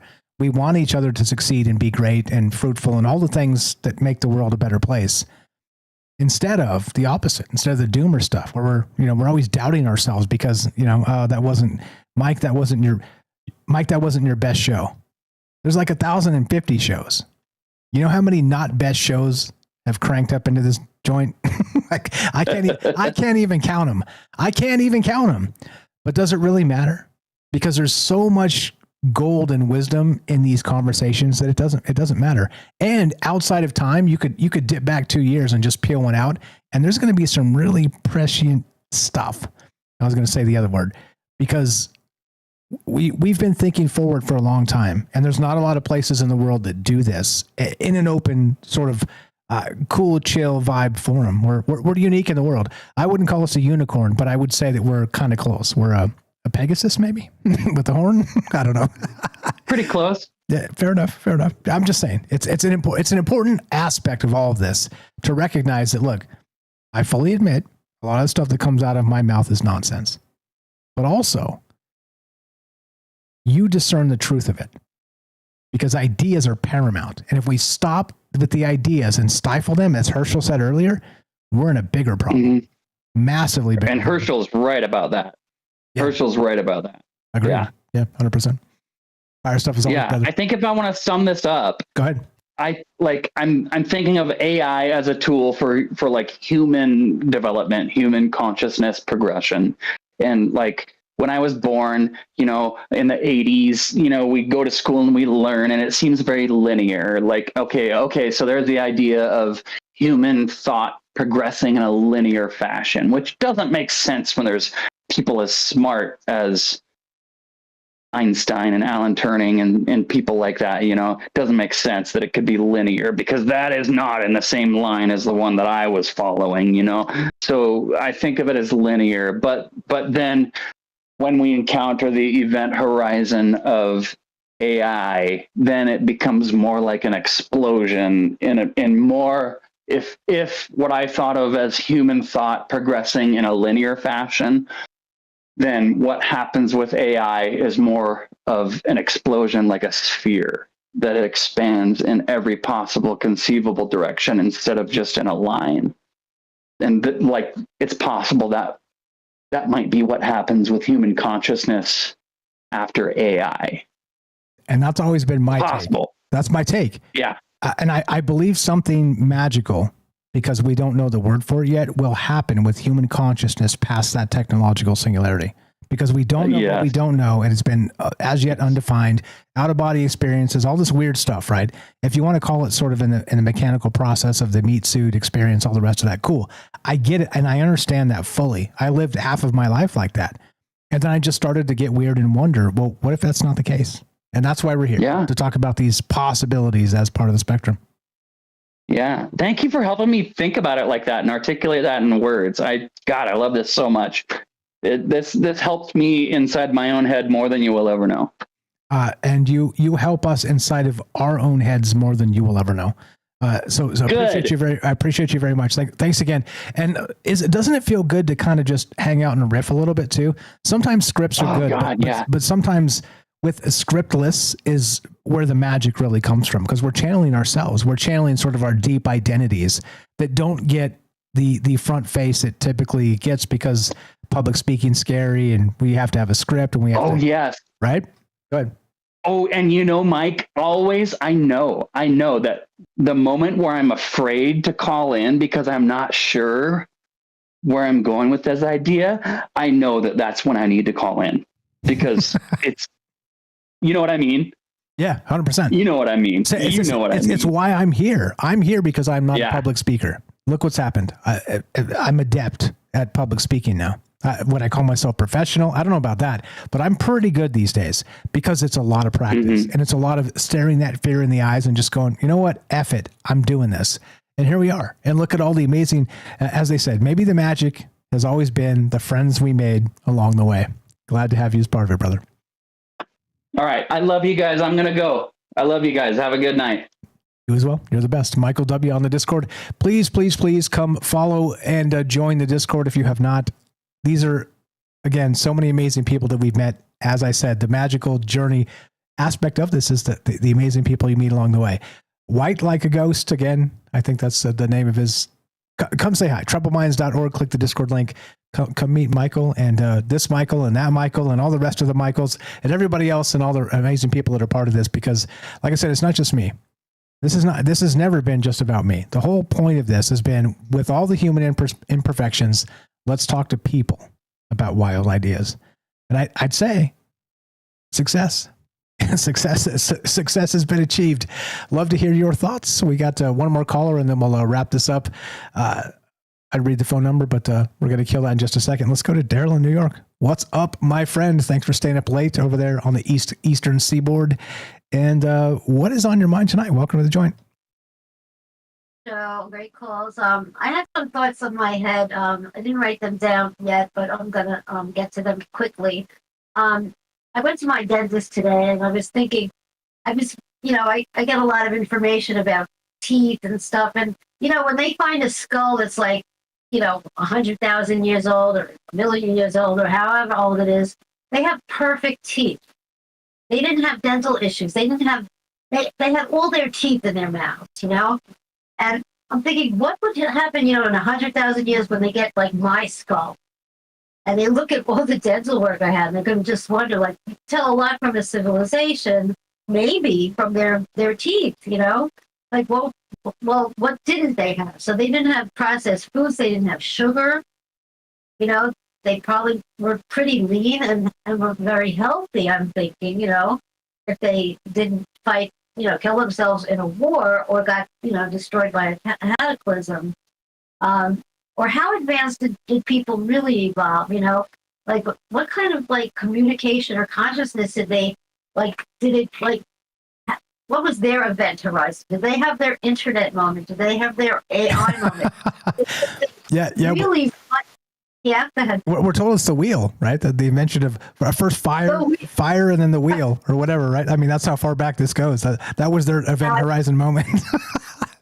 They had much better than, let's just say they had like 10 times better than what we have, like their internet was something so magical. It would seem like magic to us, like they suddenly could, like, they could fly, or they could, they could communicate in their sleep, by dreaming about somebody and whatever, it was much beyond whatever we could imagine or create, before something else happened and they lost everything, well, like how, or did they have like, an AI that destroyed them, ultimately, and the AI had nobody to plug them in or something, they who knows, or maybe their electric units got wet in a flood. Maybe they anticipate that happening. I would say, yeah, they didn't know that not, certain things like they had to be inside or they couldn't go outside to complete their plans, or maybe they get smart enough to figure out how to deal with bad weather or else. Actually, that's the other thing. Linda Moulton Howe was talking about the other night, if there is something we can do to prevent a cataclysm and the AIs or the ETs know about it, maybe they could communicate to us how to avoid it next.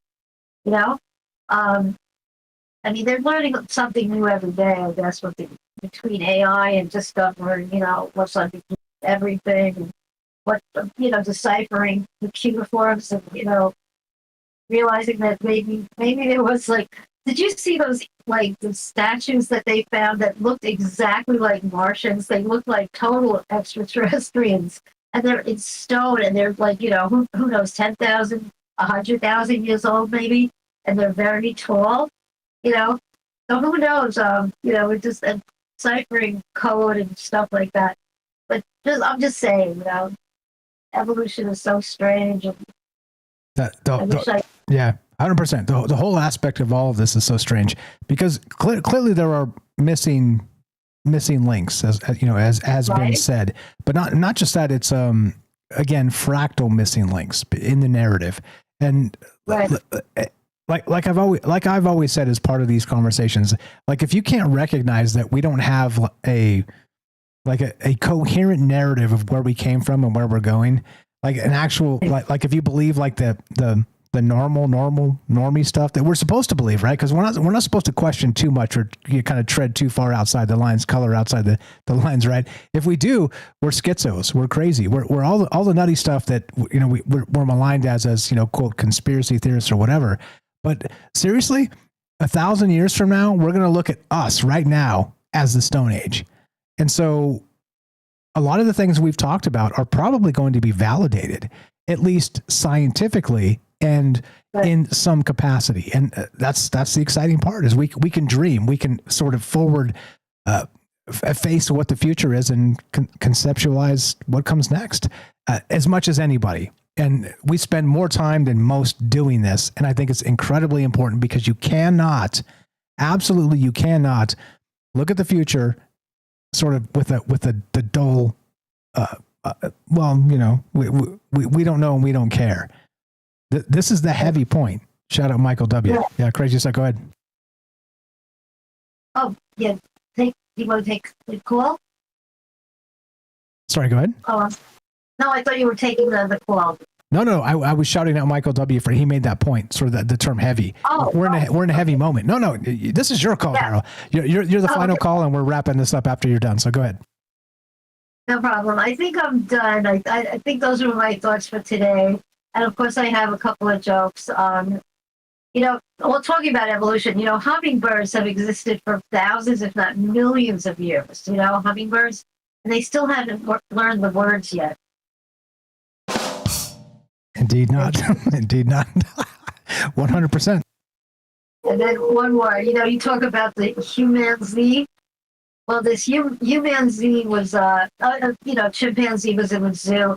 And on one hand, he's reading the Bible, and on the other hand, he's reading Darwin's theory of evolution. And they asked the humanzee, hey buddy, what are you reading? He goes, well, I'm trying to decide, am I my brother's keeper or am I my keeper's brother? Indeed. Okay. Fire as always, Daryl. You are the best. Thanks for staying up late with us on the Eastern Seaboard there. Thanks for holding it down. I can sleep easy knowing we got you on watch on the East Coast. Always a pleasure. Thanks for being a good friend for a long time. Thanks for bringing the levity and the humor and the fire ideas. You are the best, as you know. Daryl in New York, please go give her a follow. You guys know where to find her, of course, as you would find all of the amazing friends that we've made along the way. And look, if you should be on this list, you should be on this list. Shout out Nathan if you're out there. I will add you to the list. I got an email from Nathan from the Quantum show, I believe. Look, you're on the list. It's an in list. It's not an out list. TroubledMindsRadio@gmail. Send me a thing. All you got to do to be on the list is help us one iota. Spread the word. Do all the stuff. TroubledMinds.org/friends, or click the friends link from the website. Scroll down. It's alphabetical. Daryl's right there. D, as you would expect, because, D begins Daryl. And there you go. And go check out her YouTube channel. Very talented, obviously. The Cosmic Comic of Troubled Minds, the official Cosmic Comic. Also, she sings in English and French. Got some paranormal stuff and some Morgellon stuff on her channel. And come join the Discord here as well. She not just does karaoke, but opens it up to fam. If you sing or you just want to listen and hang out, she's got a ton of talented friends, just like herself, incredibly talented. Come hang out. Come be part of the karaoke vibe tribe over there. And if you like to sing, cool. If you like to just listen, cool. It's kind of a nice Zoom chat aspect of things. And I spent some time over there, and it's highly recommended. TroubledMinds.org. Click the Discord link on top. It says join our Discord. It's that blue button right up over there. And that's it. That's exactly the way this goes. And you're the best, Daryl. Please help our friends. That's what this is all about. Like I said, what are you doing in 2025 on the internet if you're not building a community? What are you doing? Really? Because what happens next? Think about it. Think about the words I just said. And as a shout out Michael W. as well. Isn't it strange that some of the most amazing things that come out of your mouth are unscripted? Are those moments when you're pressing, you're wondering. That's why I stand up when I do this. It's part of that, you sit down, kind of get like a malaise of yourself. But anyway, I digress. There's a lot here, a lot to think about, a lot to talk about. Like I said, if you think I talk about AI too much, you're right. But also, it is going to consume and encapsulate everything in the next 5 years. Mark it down. I said it. It's a prediction. Am I wrong? Maybe. But also, maybe not. That's why we do this. Also, don't forget, don't be afraid to be wrong. You see what they've done to us? They've made us so afeared of social pressure to be wrong in a space. And part of what I do here is to prove to you I can be wrong every single night and still have a lot of wisdom to tell you and to talk about. You get it? There is magic in the noise. There is nuance in the conversation. There is a space between the binary paradigms they would beat us and choke us on. That's how I see it. Could I be wrong? You bet your ass. What if I'm not? It's on you. As we finish, if you want to help Troubled Minds, you know what to do. Help our friends, TroubledMinds.org/friends. Please help these amazing people because it's important. Human inspiration is an important thing, and this is why we do it together, okay? This is why this show is imperfect. Like I said, I could do this for 20 minutes, edit it perfectly, no ums, no ahs, a perfect narrative from start to finish, just like many other people do. But then you recognize what happens. We cut you all out of it. It's not the best. If you want to help us directly, spread the word. Let people know a conversation is happening where we're not going to talk about binary politics. But the more I listen to that stuff, the more I recognize we're actually living in clown world. Honestly, it drives me nuts. Remember? Old school, word of mouth beats the algorithms every day. So just let people know. That's it. You want to help us? That's the way you do it. If you want to help us directly, there's again, TroubledMinds.org. Click the support link. Like I said, many people spend, a third of their show begging you for money. I got a day job. They treat me well and I'm good at it. And they even pay me well, if you can believe that. Can you believe that? You're good at it. They treat you well and they pay you well. Is it possible in this day and age? Maybe, I guess. Maybe possible. You get what I'm saying. It's kind of a unicorn in this ridiculous age. But yeah, that's it. Anyway, so I promised you a quote. And this is it. One George Orwell said this. No, that's not it. God damn the AI. Hold on. I'm going to do this. Hold on. My goodness gracious. That thing just hallucinated the crap out of that. That is not true at all. Hold on. 1 second. This is why you cannot trust the damn AI. Oh, are you kidding me, bro? Get out of here. What? Wow. Hey, if it tells you you're a genius, just an FYI, think again, please. Oh my goodness. All right. This is the quote. I'm going to use a traditional search engine because let me tell you what. That's not it. That's not it. Oh my goodness. Hold on 1 second. I'm not ending this until I find this quote. 1 moment, please. 1 moment, please. My prompt engineering needs to be a little bit better. Okay, hold on. I'm even dropping the outro until we figure this out. Hold on. Hold on. I got this. It's one of the most important quotes that we've done on this show forever. Margaret Mead's a very good one. Shout out, Daryl. This one is equally important in my opinion. George Orwell said this. It's not so much staying alive. It's staying human that's important. What counts is that we don't betray each other. That's that. Be sure, be strong, be true. Thank you for listening. From our troubled minds to yours,